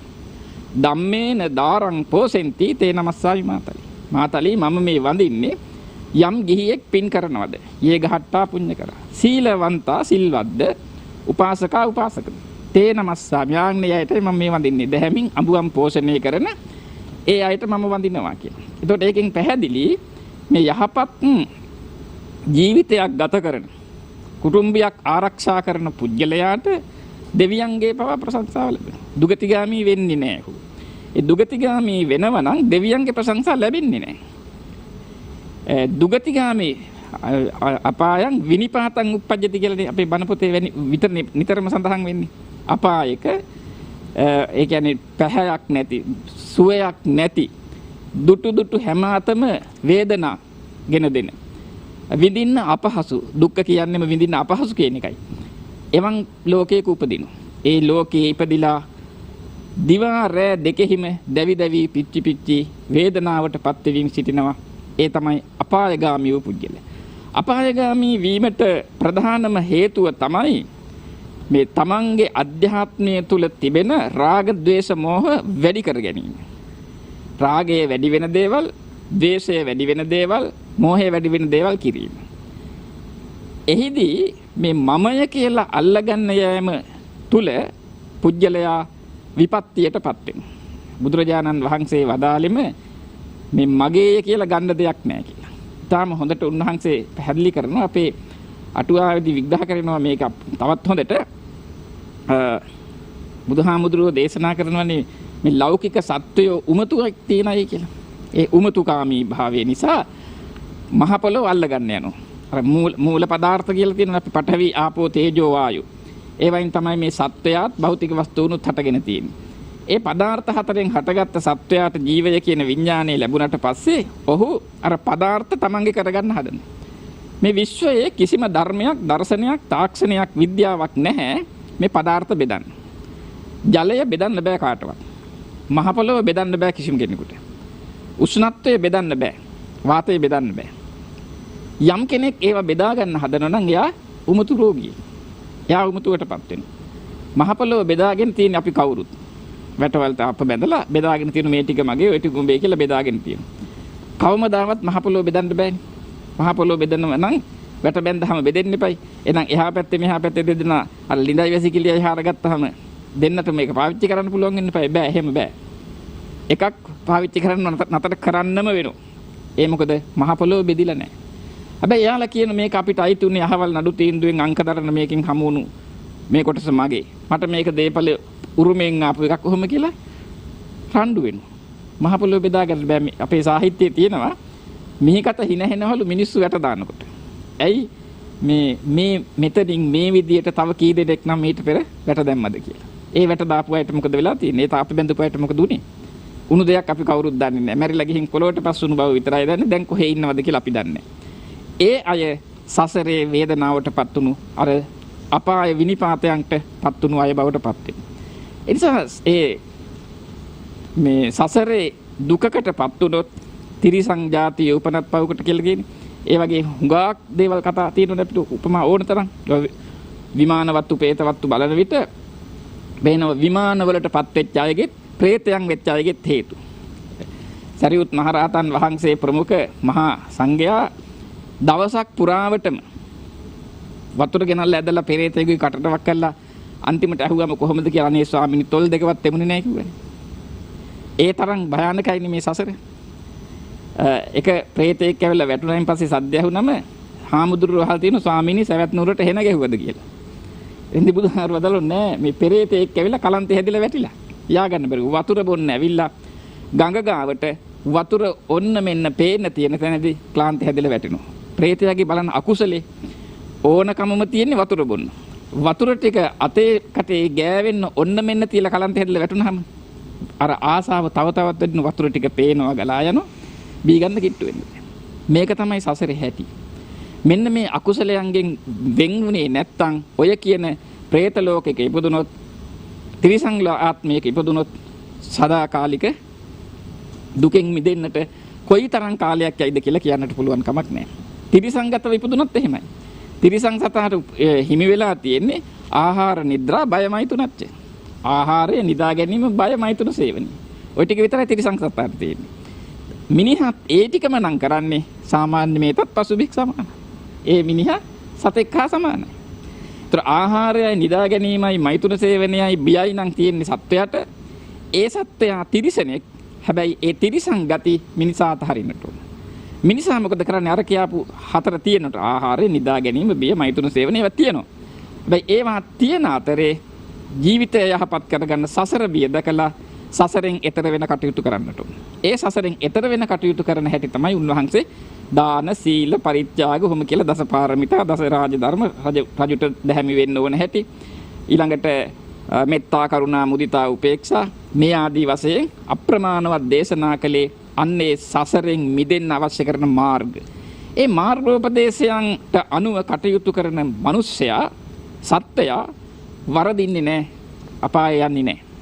දුකකටපත් වෙන්නේ නැහැ. සුතප්පබුද්ධෝ විය කියලා සඳහන් වෙන්නේ නිදාගෙන නැගිට්ටා වගේ සුගතින් සග්ගම් ලෝකේ උපදිනවා. සුගතියක උපදිනවා, දිව්‍ය ලෝකයක උපදිනවා.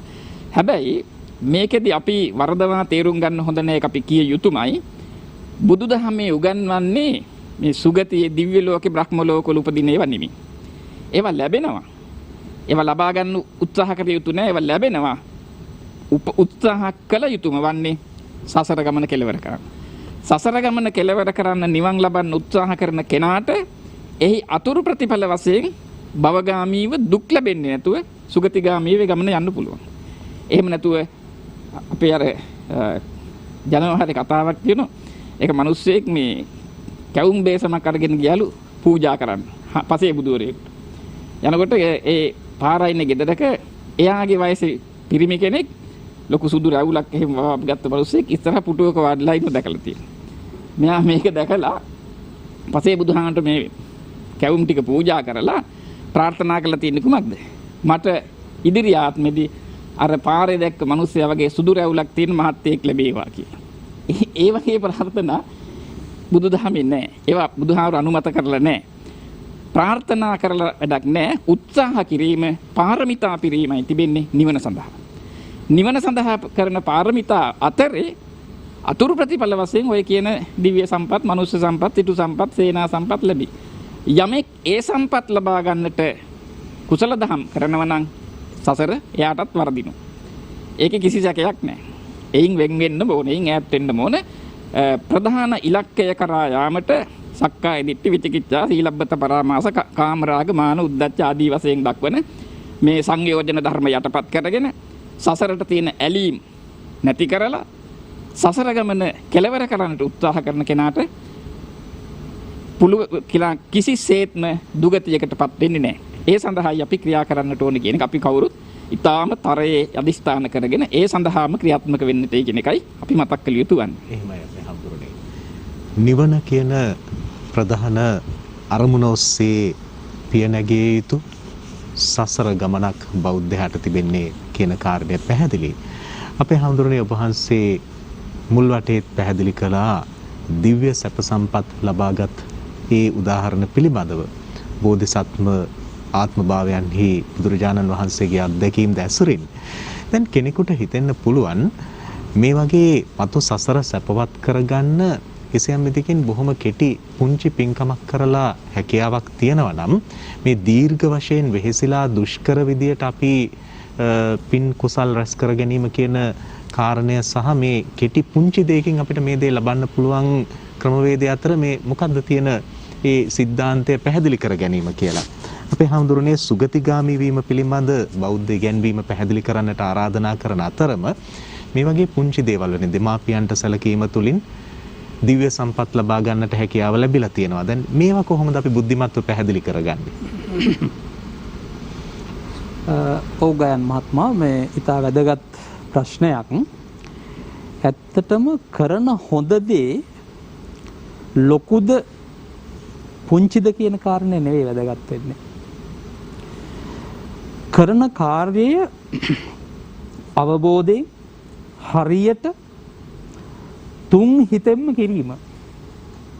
එහෙම කරන කෙනාට දැන් අපි අහලා තියෙනවා දැන් අපේ හාමුදුරුවෝ මුලදී මතක් කළා විමාන වස්තු. විමාන වස්තු උගාක් ඔය කතා තියෙනවා. ඒ කතා වලින් පේනවා සමහර අය මේ පිලුණු වෙන්න ගියපු ආහාර ටිකක් පූජා කරන්නේ. පසේ බුදුවරයන්ට පූජා කරපු අවස්ථා තියෙනවා. ඒ වගේම රහතන් වහන්සේලාට පූජා කරපු අවස්ථා තියෙනවා. බුදුහාමුදුරන්ට පූජා කරපු අවස්ථා තියෙනවා. ඉතින් ඒ කරපු ඊටාම සුළු පූජාවෙන් ඔහු හෝ ඇය දිව්‍ය විමානයක් හිමි දේව ආත්ම භාවයක් ලැබුවයි කියලා බණ පොතේ සඳහන් වෙනවා. දැන් අපට හිතෙනවා අපි මේ මහ විශාල පින්කම් කරනවා නම් එහෙනම් අපට කොච්චර ලැබෙයිද කියලා වගේ. එහෙම අපට සංසන්දනය කරන්න බෑ. අර පුද්ගලයා අර තැනැත්තා හෝ තැනැත්ති ඒ කළ සුළු පින්කම ප්‍රමාණාත්මක භෞතික වශයෙන් ගත්තාම සුළු වුණාට ඒ කෙනාට ඒ පින්කම පිළිබඳ ඇතිවෙච්ච සිතුවිලි පරම්පරාව ඊටාම ප්‍රබල කුසල සිතුවිලි පරම්පරාවක්. කුසලයෙන් ශක්තිමත් හිතක්. පැහැබර හිතක්. ඒ වගේම ඒ කළ පුණ්‍ය ක්‍රියාව බල සම්පන්න විදියට ඇත්තටම පින්කමක් බලවත් වෙන්නේ භෞතික දේවල් වලින් භෞතික සැරසිලි වලින්ම නෙවෙයි. ඒවා එපා කියනෝ නෙවෙයි. අර කෙනෙකුගේ ශ්‍රද්ධාව කොච්චරද කියන එක අපට පේනවා යමක් කරන හැටියෙන්. අර නරාණ කළ කමට ඉඳුරෝ දෙස් කියලා පැරණි කියමනක් තියෙනවා. එතකොට ලක්ෂතේන්තරගතම් ආකාරයි රිංගිතර ගත්වා චේෂ්ඨය භාසනේනච නේත්‍ර වක්ත්‍ර විකාරයිශ්ච ලක්ෂතේන්තරගතම්. ඇතුලේ හිත වැඩ කරන්න කොහොමද කියන එක බාහිර ඇවතුම් පැවතුම් වලින් තේරෙනවා. යම්කිසි කාර්යයක් කරන ආකාරයෙන් තේරෙනවා. එතකොට එනිසා අපි තේරුම් ගත යුතුව පවතිනවා. අප විසින් තේරුම් ගත යුතුව පවතිනවා. කරන පින්කම ආටෝප සාටෝප නොමැති වුවත් තමන් ඒ පිළිබඳ ධර්මානුකූලව ධර්මානුගත අවබෝධයකින් යුක්තව තුන් හිතෙන්ම ස්ථාවරව කරනවා නම් කුසල් සිතුවිලි වලින් බලගන්විලා ඒ ක්‍රියාව කරනවා නම් ඒක ඊටාම වැදගත් වෙනවා. දැන් අපි අහලා තියෙනවා අර මේ සහෝදරයෝ දෙන්නේ උක්වත්තක් වැව්වා. මල්ලි ගියා බලන්න. යනකොට හොඳට උක් හැදිලා. පැහිච්ච උක් මේ දණ්ඩක් කඩාගත්තා. කඩාගෙන අයියටත් එකක් ගන්න ඕන කියලා අයියටත් එකක් කඩාගත්තා. දෙකම අරගෙන එනකොට පස්සේ බුදුහාඳුරු කෙනෙක් වඩිනවා පිණ්ඩපාතේ. අනේ මගේ උක්දණ්ඩ පූජා කරනවා කියලා උක්දණ්ඩ මිරිකලා පාත්‍රයට මිරිකලා හිටන් පූජා කළා. ඒත් එක්කම මොහුට හිතනවා මේ උක්දණ්ඩ විතරක් ප්‍රමාණවත් නෑ අයියට ගෙනියන එකත් මම පූජා කරනවා. අයියට එක්කෝ ගිහිල්ලා අයියට කියනවා පින් අනුමෝදන් වෙන්න කියලා. අයියා ඒකට අකමැති නම් මුදල් ගෙවනවා කියලා හිතාන. ඉතින් ඒකත් පූජා කළා. ගියා ගෙදර අයියා හිටියා. අයියට කාරණේ කිව්වා. ඒ අවස්ථාවේදී අයියා එක හිතෙන්ම ප්‍රාර්ථනා කළා සාදු සාදු සාදු මට මේ පිනෙන් සව් කෙලසුන් නැසා මේ සසරින් ඉක්මනට ඈතර වීමට හැකි වේවා කියලා ප්‍රාර්ථනා කළා. මල්ලි ඒ වෙලාවේදී ප්‍රාර්ථනා කළා මට දෙව් මිනිස් සැප විඳලා මේ සසර ගෙවම් කරන්න නැත්නම් සසර නිම කරන්න හැකියාව ලැබේවා කියලා. ඉතින් අන්තිමේට මරණින් මත්තේ අයියා දිව්‍ය ලෝකේ ඉපදිනවා දිව්‍ය සැප විඳිනවා කාලයක් ගත වෙනවා. අපේ බුදුහාමුදුරේ කාලේ මේ කුල කුමරුවෙක් වෙලා ඉපදිලා සසුනට ඇවිල්ලා සසුන් ගත වෙලා සව් කෙලෙසුන් නැසා රහත් භාවයට පත් වෙනවා. සසර ගමන නිම කරනවා. අර මල්ලිට මොකද වුනේ? මල්ලි දෙව් මිනිස් දිව්‍ය ලෝකවල දිගට සැප විඳගෙන ඇවිල්ලා ඊට පස්සේ ප්‍රමාද වෙලා ඔහු අපේ බුදුහාමුදුරේ කාලේදී මේ සසුන්ගත වෙලා බවුන් වඩලා සසර රහත් භාවයට පත් වෙලා සසර නිම කරනවා. ඉතින් මේ විදිහට අපිට වෙනද උක්දණ්ඩක් පූජා කරලා නෙමෙයි. උක්දණ්ඩ දෙකක් පූජා කරලා මේ ලැබුවේ.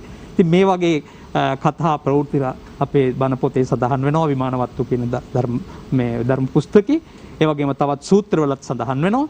ඒ නිසා සුළු උනත් අපේ හාමුදුරුවෝ මුතින් කියවනේ මත්තා සුඛ පරිච්ඡාගා කියලා. පොඩි දේ අත්තරින්නවා ලොකු දේ බලාපොරොත්තු වෙනවා. ඇත්තටම මේ අතහැරීම කියන එක ඊටාම සුළු දෙයක්. අපිට අපේ ජීවිතේ අපි මේ ධනය දාන්‍ය වශයෙන් වස්තු වශයෙන් මේ කරන අතහැරීම් සුළු අතහැරීම්. ඊට වඩා අපට බලන්න ජර මර නැති, කියන්නේ ජාති ජරා ව්‍යාධි මරණ නැති නිර්වාණ අවබෝධයට සෝවාන්. දැන් සෝවාන් ගැන කියනකොට කියනෝනේ පතව්‍යා ඒක රජ්‍යේන සග්ගස්ස ගමනේනවා සබ්බ ලෝකාදි පච්චේන සෝතාපට්ටි පලං වරං. සෝවාන් වීම කියන එක පතව්‍යා ඒක රජ්‍යේන මහා පොළොවට අධිපති වෙනවා. කියන්නේ සක්විති රජ වෙනවට වඩා සග්ගස්ස ගමනේනවා දිව්‍ය ලෝක යනවට වඩා සබ්බ ලෝකාදි පච්චේන සියලු ලෝකෙට අධිපති වෙනවට වඩා වටිනවා සෝවාන් වීම කියන එක. ඒ නිසා අර මහා දෙයක් අපේක්ෂාවෙන් අපි මේ සුළු දෙයක් අතහැරීම කියන එක තමයි බුදුදහමට අනුව ජීවිත පරිත්‍යාගයත් සුළු දෙයක්. ජීවිත පරිත්‍යාගයත් බුදුවරු දස පෙරුම් පුරනකොට සමතිස් පෙරුම් පුරනවනේ. දාන පාරමී, උපපාරමී, පරමත්ත පාරමී කියලා. පරමත්ත පාරමී කියලා කියන්නේ ජීවිත පරිත්‍යාගයෙන් ගුණ පිරීම කියන එකයි. ඉතින් ඒ නිසා ඔබතුමා ඊළඟට මට යොමු කරපු කාරණේ තමයි මේ සුගතිගාමී වීම පිළිබඳව මේ බුදුදහමේ කෙරෙන විග්‍රහයන් මොනවද කියන එක. සුගතිගාමී වීමට කළ යුතු දේවල් මොනවද කියන කාරණේ. මේ මාතෘකාව ගැන කතා කරන්න කිව්වොත් සෑහෙන දිග සාකච්ඡාවක් කරන්න ඕන. අපි කීපයක් විතරක් බලමු සුගතිගාමී වීමට අවශ්‍ය කාරණා මොනවද කියලා.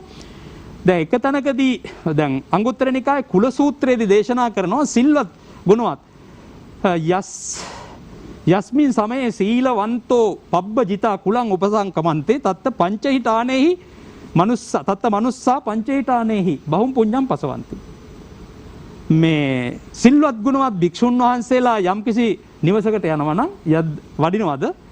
ඒ වඩියට පස්සේ එතන ඉන්න මිනිස්සු බොහෝ පින්කම් කරගන්නවා. විශේෂයෙන්ම කරුණු පහක් එතනදී දේශනා කරනවා. එයින් එකක් විතරයි මම මෙතනට ගන්නෙ. මේ පළවෙනි කාරණේ තමයි මේ දිස්වා චිත්තානි පසීදන්ති. මුලින්ම ස්වාමින් වහන්සේලා දැක්කහම ශ්‍රද්ධාවන්ත කෙනාගේ හිත පහදිනවා. දැන් යාළුවෝ හම්බෙච්ච වෙලාවයි නෑයෝ හම්බෙච්ච වෙලාවයි තවත් සාමාන්‍ය මිනිස්සු හම්බෙන වෙලාවයි හාමුදුරුවෝ හම්බෙන වෙලාවයි ගත්තාම ඒ පුද්ගලයාගේ හිතේ ඇතිවන ස්වභාවයන් වෙනස්නේ. යාළුවෝ හම්බුණා වගේ වෙන්නේ නැහැනේ හාමුදුරුවෝ දැක්කහම. නෑයෝ හම්බුණා වගේ වෙන්නේ නැහැ හාමුදුරුවෝ දැක්කහම. හාමුදුරුවෝ දැක්කහම වෙන එකම දේ තමයි හාමුදුරුවන්ට සලකන්නේ නෑකමටවත් ඇදුරුම්කමටවත් නෙවෙයිනේ. දැන් අද කාලේ නම් එහෙමත් අපේ හාමුදුරුවෝ කියලා මේ වෙන් කර ගන්න ගතියක් තියෙනවා. නමුත් ස්වාමින් වහන්සේලාට සලකන්නේ ස්වාමින් වහන්සේ වීම කියන කාරණේ නිසා. උන්වහන්සේලාත් එක්ක ගනුදෙනු කරනකොට අපේ හිතේ ඇති වෙන්නේ චිත්ත ප්‍රසාදේ. හිත පැහැදීම කියන එකයි. හිතේ ප්‍රසාදේ කියන එක පැහැදීම. ඒ කියන්නේ කෙලෙස් කසට ඈත් වෙලා හිත සුද්ධ වීමක් එතන තියෙන්නේ. හාමුදුරුවොත් හම්බුනහම හාමුදුරුවොත් එක්ක මේ රටේ තොටේ තොරතුරු කතා කරන්න යන්නේ නැහනේ. කතා කරන්නේ අර පැරණි සූත්‍රවල සඳහන් කරන කිම්බන්තේ කුසල කිම්බන්තේ අකුසල මොනවද කුසල් මොනවද අකුසල් අනේ හාමුදුරනේ මොනවා කළොත්ද මේ ජීවිතේ යහපත් වෙන්නේ මොනවා කළොත්ද මේ ජීවිතේ පිරිහෙන්නේ ආදි වශයෙන් මේ ධර්මානුකූල දේවල් තමයි ස්වාමින් වහන්සේලාත් එක්ක අනිත් තිරස්චීන කතා වලට යන්නේ නැහැ පහත් කතා වලට. එතකොට හාමුදුරුවෝ දැක්කහම හාමුදුරුවෝ නිවසට වැඩියාම මුලින්ම ගෙදර ඉන්න අයගේ වෙන්නේ මොකද්ද? හිත පහදිනවා. හිත පහදුනහම මොකද වෙන්නේ? අන්න බුදුරජාණන් වහන්සේ දේශනා කරනවා සග්ග සංවත්තනිකං තස්මින් සමේ තංකුලම් පටිපදම් පටිපන්නං හෝති. අන්න ඒ වෙලාවේදී ඒ ගෙදර පවුලේ සියලු දෙනා ඒ මිනිස්සු ඔක්කොම සග්ග සංවත්තනිකං පටිපදම් දිව්‍ය ලෝකයේ උපදින්න උවමනා කරන ප්‍රතිපදාව සම්පූර්ණ කළා වෙනවා. එහෙමයි. දෙව්ලොව උපදින්නට අවශ්‍ය සුදුසුකම සම්පූර්ණ කළා වෙනවා. ඉතින් මේ විදිහට අපට සුගතිගාමී වීම සඳහා කළ යුතු කාර්යයන් රාශියක් මේ ධර්මයේ සඳහන් වෙනවා. ඔය සීක සද්ධා සති විරිය සමාධි ප්‍රඥා ආදී ඒ ගුණධර්ම පිරීම ආදී අපි තව දුරටත් ඉදිරියේදී ඒ පිළිබඳව විස්තර කරමු. එහෙමයි අපේ හැමදෙනා අපි කෙටි විරාමයකට පාලක මැදිරිය සමග සම්බන්ධ වෙන්න බලාපොරොත්තු වෙනවා. ඉන් පසුව නැවත අමාවැස්ස බිනර පෝදා ධර්ම සාකච්ඡාවට සම්බන්ධ වෙමු.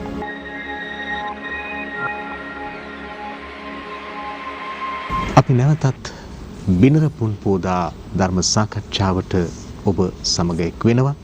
අපේ මාතෘකාව මතු සසර සුවපත් කරගනු පිණිස අද කළ යුතු දේ කියන මාතෘකාව මහාචාර්ය දේශප්‍රිය ගුණසේන මහත්මයාණෙනි ඔබතුමා පළමු වටේදී පැහැදිලි කළා මේ වසංගත තත්වයේ තුල අප මුහුණ පාලා තියෙන අභියෝගය මරණය පිළිබඳවත් බොහොම ජීවිතය පිළිබඳ අවිනිශ්චිතතාවක් මරණය පිළිබඳ ආසන්න තත්වයටම ගිහිල්ලා අත්දැකීම් ලබන පිරිස් පවා ඉන්න වකවානුවක අපට කළ හැකි දේ පිළිබඳව මෛත්‍රී චිත්තය ප්‍රගුණ කිරීම දින 7ක් සිදු කරලා ලබාගත් උතුම් ප්‍රතිඵලයක් පිළිබඳව ඔබතුමා සඳහන් කළා. මේ තව දුරටත් පැහැදිලි කරන්න පුළුවන්ද? දැන් මේක පුරුද්දක් විදියට යහපත් දීපවිතක් ගත නොකල කෙනෙකුට උනත් වෙනස් වෙලා අනුගමනය කරන්න පුළුවන්ද? එහෙම වුණොත් ප්‍රතිඵල තියනවද? කොහොමද මේ දේ කරන්න ඕන? දින 7ක් මොන විදියටද මේ මෛත්‍රී චිත්තය ප්‍රගුණ කරනවා කියලා කරන්නේ? ගයන් මහත්මාණෙනි ඒ අපි මා මතු කළේ ඇත්තටම මා පුඤ්ඤභායි සූත්‍රයේ තුල බුදුරජාණන් වහන්සේ තමන්ගේ බෝධිසත්ව ආත්ම භාව තුල මේ තමන් වහන්සේ ප්‍රගුණ කරපු ධර්මතාවක් හැටියට තමයි මෛත්‍රී චිත්තය ප්‍රගුණ කිරීම පිළිබඳව මා සඳහන් කළේ. ඇත්තටම මේ මෛත්‍රිය ප්‍රගුණ කිරීම කියන කරුණ මෛත්‍රී භාවනාව අද අපේ සමාජයට නුහුරු දෙයක් නෙමෙයි. අපේ සමාජය බොහොම පහසුවෙන් Tamanගේ ජීවිතය තුළ එදිනෙදා භාවිතයට ගැනෙන භාවනා ක්‍රමයක් හැටියට තමයි මෛත්‍රී භාවනාව සලකනු ලබන්නේ. ඇත්තටම එතන මෙත්තා කියලා කියන්නේ පාලි වචනේනේ. අපේ සමාජයට හුරු වෙලා තියෙන්නේ පාලි වචනයට වඩා සංස්කෘත වචනය. මම හිතනවා අපේ ස්වාමීන් වහන්සේ එකඟ වෙනවා මේ කාරණාවට. මෛත්‍රිය වැඩිම. එතන මේන් අර්ථවත් කරන්නේ මොකද්ද? මෙත්තා මෛත්‍රී සිංහලෙන් කියනවා මෙත් භාවනාව. මෙත් කියන්නේ එතකොට ඇත්තටම මේ මිතුරු බව ඇති කර ගැනීම කියන කාරණාව තමයි මෙතන තියෙන්නේ. මිතුරු බව. ඉස්සෙල්ලාම භාවනාවේදී මෛත්‍රී භාවනාවේදී පෙන්වන්නෙම තමාට මිතුරෙක් වෙන්නට ඕනේ. තමාට මිතුරෙක් වුණොත් තමයි අපි දේශනා පාළිය සඳහන් වෙනවා අහං අවේරෝ හෝමි අභ්‍යාපජ්ජෝ හෝමි අනීගෝ හෝමි සුඛියත්තානම් පරිහරාමි. තමන්ගේ ජීවිතය පිළිබඳව තමයි මේ සඳහන් වෙන්නේ. අහං අවේරෝ හෝමි මම වෛර නැත්තෙක් වෙම්වා. අහං අනීගෝ හෝමි මම කරදර බාධක වලින් තොර කෙනෙක් වෙම්වා. ඒ වගේම ඒ විදිහට අහං අවේරෝ හෝමි අභ්‍යාපජ්ජෝ හෝමි අනීගෝ හෝමි සුඛියත්තානම් පරිහරාමි. මම සුවසේ ජීවිතේ පවත්වාගෙන යම්වා කියලා හිතන් මේ තමාට මිතුරෙක් වෙන්නට ඕන ඉස්සෙල්ලම. තමාට මෛත්‍රිය ප්‍රගුණ කළාම දියුණු කළාම තමාගේ මිතුරෙක් වුණයින් පස්සේ ඔහු නිරායාසයෙන්ම සමාජයට හිත ඇති පුජ්‍යලයේ බවට පත් වෙනවා. සමාජ මිතුරෙක් බවට පත් වෙනවා. ඊගාවට අපි කියන්නේ ගෘහස්ථයක නම් කුලයක නම් පවුලක නම් ඒ පවුලේ දෙමාපියන්ට හිත ඇති දරුවෙක් වෙනවා. ඒ වගේම දෙමාපියෝ නම් තමා පිළිබඳව මිතුරු බව තියෙනවා වගේම පවුලේ අනිත් අය පිළිබඳවත් මිතුරුකම තියෙනවා. ඉස්සෙල්ලා එතකොට පටන් ගන්න ඕනේ තමන්ගෙන්. දහමේ කතා කරන්නෙම තමාට මිතුරෙක් වෙලා ඉන්න. ඊට පස්සේ තමයි මේ මා මෙන්ම සියලු සත්වයෝද මා වගේම සියලු සත්වයෝද නිදුක් වෙත්වා නිරෝගී වෙත්වා සුවපත් වෙත්වා දුකින් මිදෙත්වා නිවන් ලබත්වා. එහෙනම් මේ සමාජයට මෛත්‍රිය පතුරවන්න කලින් පෙර තමාට මිතුරෙක් වෙලා ඉන්න කියන කාරණාව තමයි දහමේ ගැඹුරෙන්ම පෙන්නලා දීලා තියෙන්නේ. මම හිතනවා මේ මෛත්‍රිය වැඩිම කියන කාරණාව නුහුරු දෙයක් නෙමෙයි. ඒ නිසා අපිට අපේ ජීවිතේ ප්‍රගුණ කරන්න පුළුවන් ඊටාම හොඳ පුණ්‍ය කර්මයක්.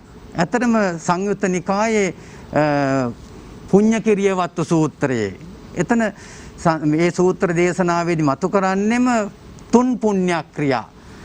දානය, සීලය, භාවනාව. මේ 3 පුණ්‍ය ක්‍රියා අපට විහාරස්ථානයට ගිහිල්ලාම වඩන්න අවශ්‍යතාවක් නැහැ. විහාරස්ථානයේ නොගියයි කියලා මේ වර්තමාන තියෙන මේ ගැටලුවත් එක්ක කාලයත් එක්ක නිවසට ගෘහස්ථයට කොටු වෙලා ඉන්න ගෘහස්ථයින්ට පුළුවන් මේ තුන් පුණ්‍යක්‍රියා දියුණු කරන්න පුළුවන්කම තියෙනවා. ඒ වගේම ඒ තුන් පුණ්‍යක්‍රියා අතර එකක් තමයි එක පුණ්‍යක්‍රියාවක් තමයි භාවනා පුණ්‍යක්‍රියාව. ගයන් මහත්මයාණෙනි මේ හා සම්බන්ධව මට අවධානය යොමු වෙනවා ඇත්තටම. අද අපි මේ කතා කරන සමාජ ගැටලුව, සෞඛ්‍ය ගැටලුව මේ සෞඛ්‍ය ගැටලුව හැටියට කතා කරන්නෙම ශ්වසනය පිළිබඳ ගැටලුවක්. මේ හුස්ම ගැනීමට තියෙන අපහසුතාව පිළිබඳව තමයි මේ ගැටලුව.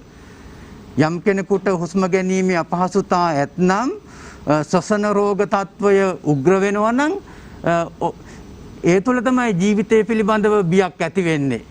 වෛද්‍ය ප්‍රතිකාර සඳහා යොමු වෙන්නේ. මම හිතනවා අපේ දහම තුල කතා කරන සූත්‍ර දේශනා අතර මේ හා සම්බන්ධව ඊටාම වැදගත් මේ භාවනා ව්‍යායාමයක් අපට පුරුදු කරලා තියෙනවා, උගන්වලා තියෙනවා. ඒ භාවනා ව්‍යායාමයේ තමයි අපි ඇත්තටම ඒක සැලකුවොත් එහෙම ශ්වසන ව්‍යායාමයක් හැටියට අපිට භාවිත කරන්න පුළුවන්. ශ්වසන ව්‍යායාමයක්. මේ සම 40 කමඨහන් අතර එන ආනාපාන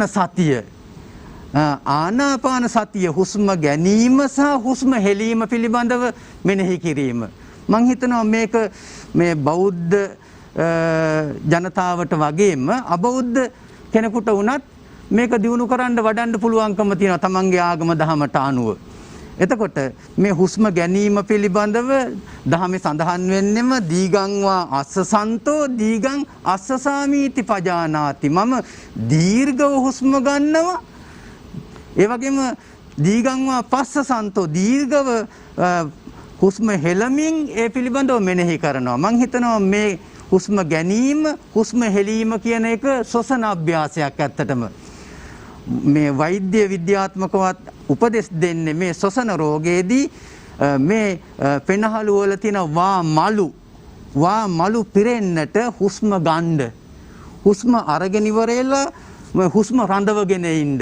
කොච්චර දුරට හුස්ම රඳවගෙන ඉන්න පුළුවන්ද කියලා පරීක්ෂා කරලා බලන්න. මේ රෝගය පිළිබඳව පරීක්ෂා කිරීමේ එක සිද්ධාන්තයක් හැටියටත් මේක සලකනවා. ඒ නිසා මම හිතනවා මේ කියන සෞඛ්‍ය පිළිබඳ ගැටලුව මතුවලා තියෙන කාලවකවානුවේ වසංගත රෝග කාලවකවානුවේ ගෘහස්ථයට කොටු වෙලා ඉන්න වැඩිහිටියන්ට මේ ආනාපාන සතිය වඩන්න පුළුවන්. දිනකට උදේ විනාඩි 10ක් ආනාපාන සතිය වැඩුවොත්, හවසට නිින්දට පෙර විනාඩි 10ක් ආනාපාන සතිය වැඩුවොත් එක පැත්තකින් Taman සෞඛ්‍ය සම්පන්න කෙනෙක්ද කියලා පරීක්ෂා කරගන්නත් පුළුවන්.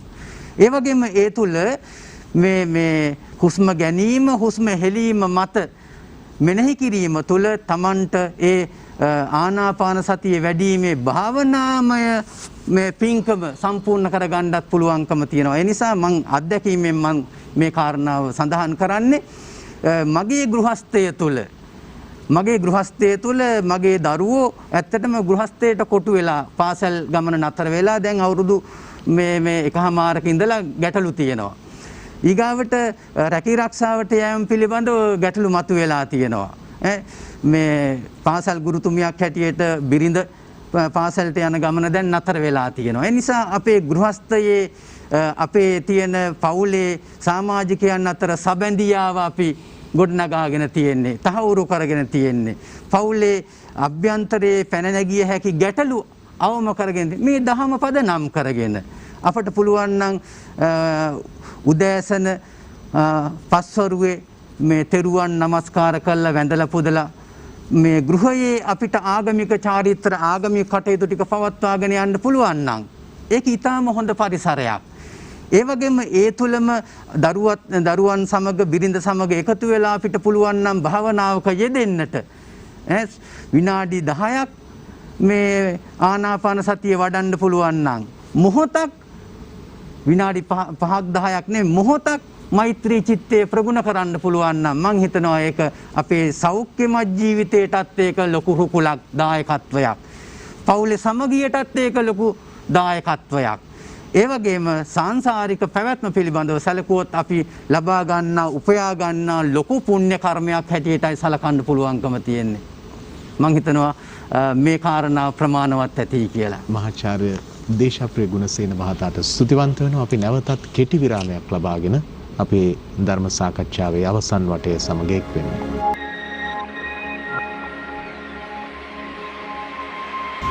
බිනර පුන්පෝදා අපේ ධර්ම සාකච්ඡාවේ අවසන් වටය ආරම්භ කිරීමටයි අපේ සූදානම. ආචාර්ය පූජ්‍යපාද කුඹල්ගොඩ ධම්මාලෝක මාහිමියන් වහන්සේ, ඒ වගේම ආචාර්ය මාවතගම පේමානන්ද මාහිමියන් වහන්සේ, මහාචාර්ය දේශප්‍රිය ගුණසේන මහතා අපේ ධම්සභා මණ්ඩපේ රැඳී සිටින්නේ.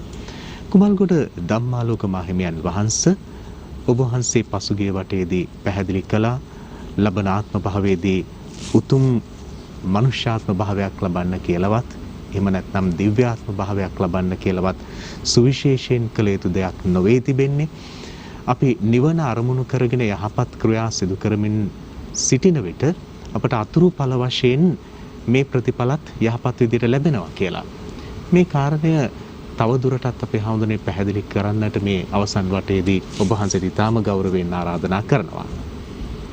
සසරේ ගමන් කිරීමේදී සත්‍යයට ප්‍රධාන වශයෙන් ක්‍රියාත්මක වෙන්න ඕන ආකාරයේදී බුදුහාමුදුරුවෝ වදාරන්නේ අපි කර්ම රැස් කිරීම. ඒ කර්මය තමයි සසර සැපත හෝ විපත සකස් කරලා දෙන්නේ. එතකොට එයින් යම් බහුල කර්ම කියලා අපි උගන්වනවා නිරන්තරයෙන් පුහුණු කරපු වැඩිපුරම කරපු ක්‍රියාවන්. කර්ම කියලා කියන්නේ අපි ජීවිතයේ සිදු කරනු ලබන හොඳ නරක ක්‍රියා. කළු සුදු කර්ම. කර්ම සුක්ඛ කර්ම. එහෙමනේ කළු කර්ම සහ සුදු කර්ම කියලා වෙන්නේ. කන්හං කන්න විපාකං සුක්ඛං සුක්ඛ විපාකං. කළු කර්ම වලට කළු විපාක, සුදු කර්ම වලට සුදු විපාක. බුදුරජාණන් වහන්සේ ළඟට ගිහිල්ලා බමුණෙක් අහනවා ස්වාමීනි සමහර අය කියනවා මේ සුනකෙක් වගේ බල්ලෙක් වගේ හැසිරුණාම බල්ලෙක් වගේ ජීවත් වුණාම එයින් සැනසීමක් ලබන්න විමුක්තිය ලබන්න පුළුවන් කියලා. හරකෙක් වගේ එළුවෙක් වගේ ජීවත් වුණාම ඔය අජ වෘත, ගෝ වෘත, කුක්කුර වෘත කියලා සඳහන් වෙනවා. ඒ වෘතයන්ගෙන් යුක්තව ඉන්න අයට මොකද වෙන්නේ මරණයෙන් පස්සේ කියලා. බුදුහාරෝ කිසිම පැකිලීමක් නැතුව දේශනා කළා. එළුවෙක් වගේ කටයුතු කරන මිනිහා මරුණු ගමන් එළුවෙක්. හරකෙක් වගේ කටයුතු කරන කෙනා මරුණම හරකෙක්. ඇයි? එයා වැඩි කාලයක් වැඩ කරලා තියෙන අර හරකගේ වැඩනේ. බල්ලගේ වැඩනේ. එයාට පුරුදු ඒ ක්‍රියාව. ඒ නිසා යම් බහුල කර්ම කියලා ඒවට කියනවා. එතකොට කම්මං සත්තේ විභජති යදිදං හීනප්පනීතතාවය කියලා කියනවා. කර්මය අනුව තමයි බොහෝ විට සත්වයා හීන ප්‍රනීත බවට පත් වෙන්නේ. හීන තත්වයක උපදින්නේ ප්‍රනීත තත්වයක උපදින්නේ කර්මය නිසා. එතකොට මේ කර්ම වලින් කුසල කර්ම වැඩිපුර නෙමෙයි කුසල කර්මයි කළ යුතුවන්නේ. අකුසල කර්ම වලින් වෙන් වෙලා කුසල කර්මමයි කළ යුතුවන්නේ. කුසල කියලා කියන්නේ හැකියාව. අපි දන්නවා ඒක තවදුරටත් පැහැදිලි කරගත්තොත් කුසලතා කියලා කියන අපි. කුසලතා කියන්නේ හැකියාව.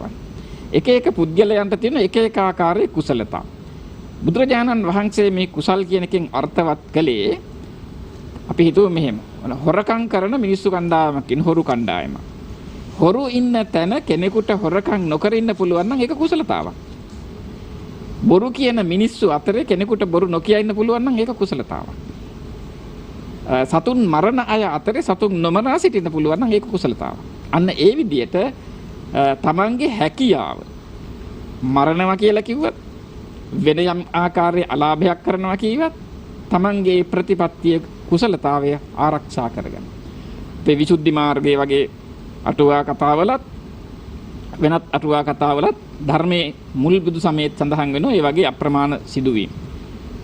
ඒක මිනිස්සෙකුට එයා ප්‍රසිද්ධයි සතුන් මරන්නේ නැහැ කියලා. රජුරවන්ට මෙයා පරීක්ෂා කරන්න ඕන වෙලා රජගෙදරට ගෙන්නලා කුකුලෙක් අතට දීලා කඩුවකුත් දීලා කිව්වා මේ කුකුලා මරලා දැන් හොඳට උයපන් කියලා. මේ මිනිස්සයා කුකුලා අතට ගත්තා. දැන් කුකුලා මැරුවේ නැත්තම් එයා බරනවා. බෙල්ල කපන ඒකනේ රාජ්‍ය නීතිය. මේක හොඳටම දන්න කුකුලා අතට අරගෙන මේ මිනිස්සයා කල්පනා කරනවා මම කවමදාවත් සතෙක් මරලා නැහැ. ඒ නිසා දැන් මේ රජ ඉදිරියේ මම මේ සතා මරන්න පොරොන්දු වෙන්නෙත් නැහැ. මම මරන්නෙත් නැහැ. මගේ ජීවිතය ගියත් කමක් නැහැ. මම මේ කුකුලා මරන්නේ නැහැ කියලා අතෑරියා. රජතුමා වදකයට කතා කරලා කියනවා වහාම මේක අරන් ගිහිල්ලා බෙල්ල කපලා මරලා දාන්නේ කියලා. වද බෙර ගහ අරගෙන යනවා. රජතුමාට දැන් ඕන මොහු පරීක්ෂා කරන්නේ. බෙල්ල කපන්න මොකද දංගෙඩි උඩ බෙල්ල තියලා කුකුල අතර දෙනවා කුකුල මරනවද උඹේ බෙල්ල කපා ගන්නවද කියලා. එතෙන්දී ඒ මිනිස්සු කියනවා මම කුකුල මරන්නේ නැහැ කියලා. රජතුමා එහු නිදහස් කරලා අරන් ඇවිල්ලා උට වස්තුව දීලා පිටක් කරා කියලා අපේ කතාවේ සඳහන් වෙනවා. එතකොට අන්න ප්‍රතිපත්ති භාවය. ඒක තමයි කුසලතාවය. රජුගේ උදහසවත් තැකුවේ නැහැ තමන්ගේ සීලය ආරක්ෂා කරගන්න ඕන. අකුසල කර්මය කළේ නැහැ. ඒ නිසා තමයි බුදුහාර වදාරන්නේ නිතරම ඒ අකුසලයෙන් මිදිලා කුසල්ම සිද්ධ කරන්නේ. ඒ අකුසලතාවය තමයි මෙහි අපි කරන අකුසලතාවය කුමක්ද? ඊළඟ භවයේ අවාසනාවන්ත වී.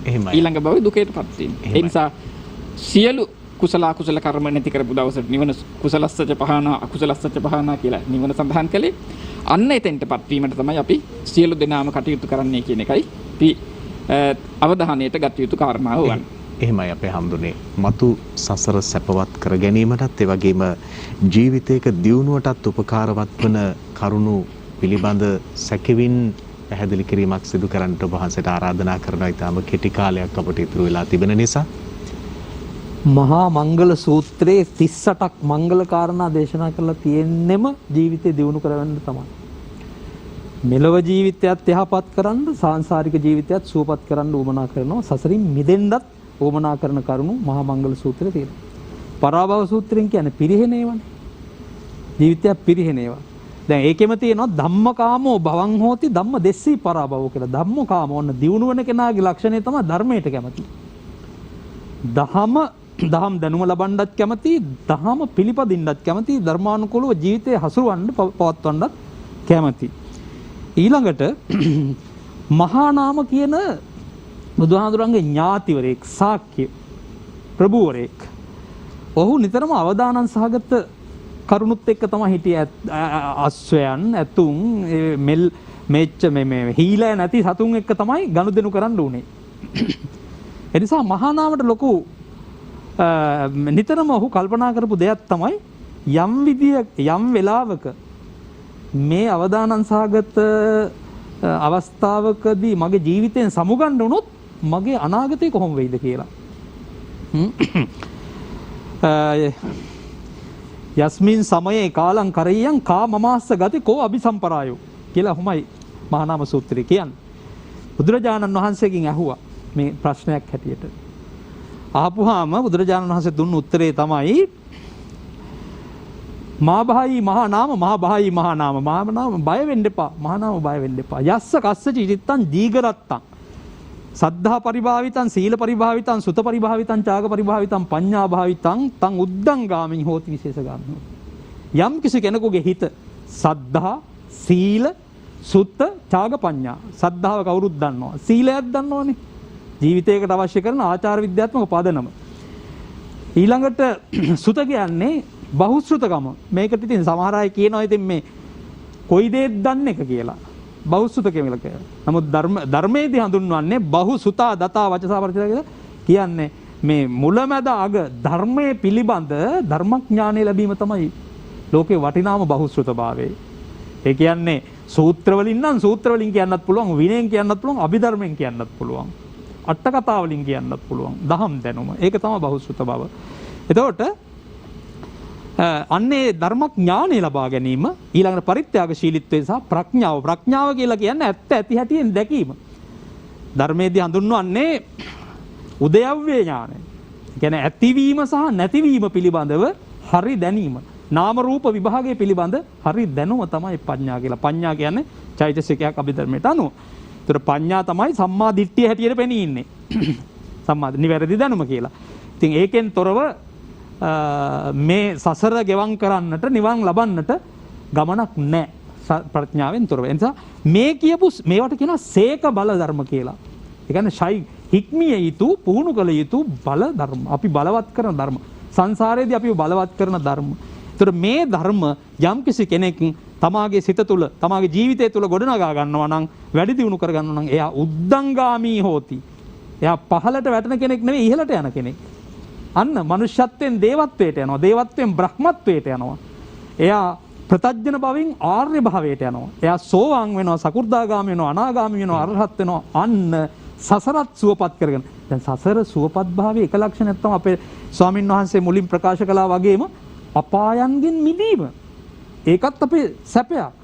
අගන්තා නිරයන්, අගන්තා පෙත්තිවිෂයන්, අගත්තා චිරත්ථාන යෝනින්. මේ විදිහට බණ පොතේ කියනවා. එහෙමයි. තමන්ට පුළුවන් නම් මේ කියන අපායන්ගෙන් මිදෙන්න ඒකත් ලොකු රැකවරණයක්. යන්න තියෙන පැත්තනේ. ඊළඟට සුගතිගාමී වෙන්න පුළුවන් නම් ධාන මාර්ගඵල අභිඥා උපදව ගන්න පුළුවන් නම් අන්න ඒක තමයි අපේ මතු සාර්ථකත්වය. කවදා හරි දවසක හැකි ඉක්මනින් සසරට නැවතීමේ තිත තබන්නට පුළුවන් නම් අන්න ඒක තමයි විශිෂ්ට සාර්ථකත්වයේ හැටියට අපේ ධර්මයේ උගන්වන්නේ. ඒ සඳහා සියලු දෙනාටම ප්‍රඥාව පෑදේවා, බුද්ධිය පෑදේවා, ධෛර්යය ඇති වේවා මේ වසංගත සමය කමඨහනක් බවට පත් කරගෙන ඒ තුලින් ඇත්ත දකින්නට, මේ සසර ගමන කෙටි කරන්නට, ලෝකේ අනිත්‍යතාව දකින්නට ශක්තිය හැම දිනාටම ලැබේවා කියලා මේ වෙලාවේදී ප්‍රාර්ථනා කරනවා. එහෙමයි අපේ හැමදෙරේ. මහාචාර්ය දේශප්‍රිය ගුණසේන මහත්මයාණනි, ඔබතුමාගේ නිවසේ බොහොම පහන් පරිසරය ඇසුරින් ධර්මානුකූලව ගෙවන දිවි පෙවිත ඇසුරින් ඊටම වටිනා ආදර්ශයක්ද සමග පහුගිය වටේ කරුණු පැහැදිලි කළා. අපිට විනාඩි කිහිපයයි ඉතුරු වෙලා තියෙන්නේ. මේ මොහොතේ මේ යුගයේ ධර්මය පිළිබඳ ඒ තරම්ම අවබෝධයක් නොමැති වුණත් මම දැන් වෙනස් වෙලා හරි මගේ අනාගතය මතු සසර යහපත් කරගන්න ඕන කියලා හිතන කෙනෙකුට ඔබතුමා දෙන අවවාදයේ උපදේශ කුමක්ද? ගයන් මහත්මයාණෙනි, ඇත්තටම මේ අවස්ථාවේදී මා මතු කරන්නේ අවසාන වශයෙන් බුදුරජාණන් වහන්සේ සංයුත්ත නිකායේ සඳහන් වන සබ්‍රහ්මක කුල සූත්‍රය අතිශයින්ම වැදගත්. සබ්‍රහ්මක කුල සූත්‍රයට අනුව මේ සඳහා විහාරස්ථානයට යා යුතු නැහැ. මේ සඳහා වෙනම සංවිධාන ගොඩනැගිය යුතු නැහැ. වෙනම පිරිස් එකතු කරගෙන කළ යුතු නැහැ. අපිට මේ වර්තමාන සෞඛ්‍ය තත්වය පිළිබඳව අවධානය යොමු වෙලා තියෙන කාල පරිච්ඡේදයක ගෘහස්ථයට කොටු වෙලා ඉන්න කාමභෝගී ගෘහස්ථයන් හැටියට අපට පුළුවන් නම් අපේ නිවස සබ්‍රහ්මක කුලයක් බවට පත් කරගන්නට මං හිතනවා ඊටාම වටිනාම පුණ්‍ය කර්මය තමයි ඒක. බුදුරජාණන් වහන්සේ දේශනා කරනවා සබ්‍රහ්මක සූත්‍රයේදී බ්‍රහ්මාති භික්කවේ මාතා පිතුන්නං ඒතං අදිවචනං පුබ්බ දේවාති භික්කවේ මාතා පිතුන්නං ඒතං අදිවචනං පුබ්බාචරියාති භික්කවේ මාතා පිතුන්නං ඒතං අදිවචනං ආහුනේයාති භික්කවේ මාතා පිතුන්නං ඒතං අදිවචනං. අම්මා තාත්තා හැඳින්වීම සඳහා යෙදුම් 4ක් පාවිච්චි කළා අදිවචන හැටියට. ඒ ಗುಣ සලකලමයි. ඒ නිසා අපේ ගෘහස්ථයේ කොටු වෙලා ඉන්න අපට පුළුවන් අපේ ගෘහස්ථයට කොටු වෙච්ච අපේ අම්මට තාත්තට නිවැරදිව සලකුම් දක්වන්නට. ඒ කල යුතු වතාවත මනවින් සිද්ධ කරන්න පුළුවන්. ආහාර පාන ටික, බෙහෙත් ටික, ඒ වගේම ඉඳුන් හිටුන් ඒ අපෝපකාර සියල්ල කරන්න පුළුවන්. අපිට පුළුවන් නම් අපේ අම්මා තාත්තා සතුටු කරන විදිහට, සතුටු වෙන විදිහට අපෝපස්ථාන ටික කළා හිටන් ඒ අය වෙනුවෙන් දැක්විය යුතු ගෞරවය, සැලකිල්ල දක්වලා කටයුතු කරන්න පුළුවන් නම් අපේ ගෘහය තුල සබ්‍රහ්මක කුලේ ඉබේම ගොඩ නැගිලා තියෙනවා. මම හිතනවා බුදුරජාණන් වහන්සේගේ අවවාදයේ අනුශාසනාව අපේ කුලය නිරන්තරයෙන්ම සබ්‍රහ්මක කුලයක් කරගන්න, අම්මට සලකන තාත්තට සලකන කුලයක් බවට පත් කරගන්න. ඒක මෙලව ජීවිතයට ආශිර්වාදයක්. ඒ වගේම සසර ජීවිතයටත් ඒක මේ ආශිර්වාදයක්. ඒ නිසා මේ ආශිර්වාදය තුල අපිට පින් වැඩෙන පින්කමක් බවට පත් කරගන්න පුළුවන් අපේ සබ්‍රහ්මක කුලය තුල. ඒ නිසා මම හිතනවා අවසාන වශයෙන් මේ කාල පරිච්ඡේදයේ අපිට අහන්ට ලැබෙන මාධ්‍ය තුල සමහර වෙලාවට දරුවන් දෙමව්පියන්ට නොසලකන අවස්ථාව පිළිබඳව කතා කරන ස්වභාවයන් අහන්ට ලැබෙනවා. ඒ නිසා අපිට පුළුවන් අපේ අම්මට තාත්තට නිවැරදිව ගෞරව දක්වලා සලකලා උපස්ථාන කරලා අපේ කුලය පූජනීය කුලයක් බවට පත් කරගන්න පුළුවන්කම තියෙනවා. ඒක මේ ජීවිතේට පින්කමක් වගේම සසරට මතු සසරට මහානානීය පින්කමක් බවට පත් කරගන්න පුළුවන්කම ලැබෙනවා. ඔබ සෑම කෙනාටම ඒ සඳහා ශක්තිය, ධෛර්යය සැලසේවා කියලා මේ අවස්ථාවේදී මම ප්‍රාර්ථනා කරනවා. ජාතික අධ්‍යාපන ආයතනයේ පිරිවෙන් අංශයේ නියෝජ්‍ය අධ්‍යක්ෂ මාතර කිරින්ද පුහුල්වැල්ල සමන මුල්ල ශ්‍රී වර්ධනාරාමාධිපති ආචාර්ය පූජ්‍යපාද කුඹල්ගොඩ ධම්මාලෝක මාහිමියන්ට ඒ වගේම ශ්‍රී ලංකා බෞද්ධ හා පාලි විශ්වවිද්‍යාලයේ සංස්කෘත අධ්‍යනාංශයේ අංශාධිපති ජ්‍යෙෂ්ඨ කතිකාචාර්ය ආචාර්ය රාජකීය පඬිත මාවතගම පේමානන්ද මාහිමියන්ට නමස්කාර පූර්වක ස්තුතිය. කැලණිය විශ්වවිද්‍යාලයේ පාලි හා බෞද්ධ අධ්‍යයන පශ්චාත් උපාධි ආයතනයේ මහාචාර්ය දේශප්‍රිය ගුණසේන මහතාණෙනි, ඔබතුමාටත් අපි තාම ගෞරවයෙන් ස්තුතිවන්ත වෙනවා. බිනර පුන් පෝදා අමාවැස්ස දම් සභා මණ්ඩපයෙන් අපි සමුගන්නවා. සවස 4:30ට ආශිර්වාද බුද්ධ වන්දනාව සමග යලි හමු.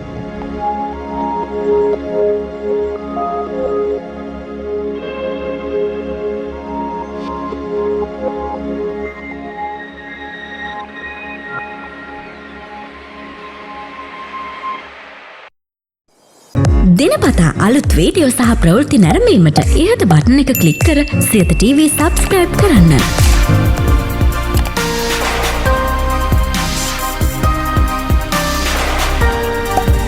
අලුත් වීඩියෝ ගැන මුලින්ම දැනගන්න මෙම සීනුව ක්ලික් කරන්න.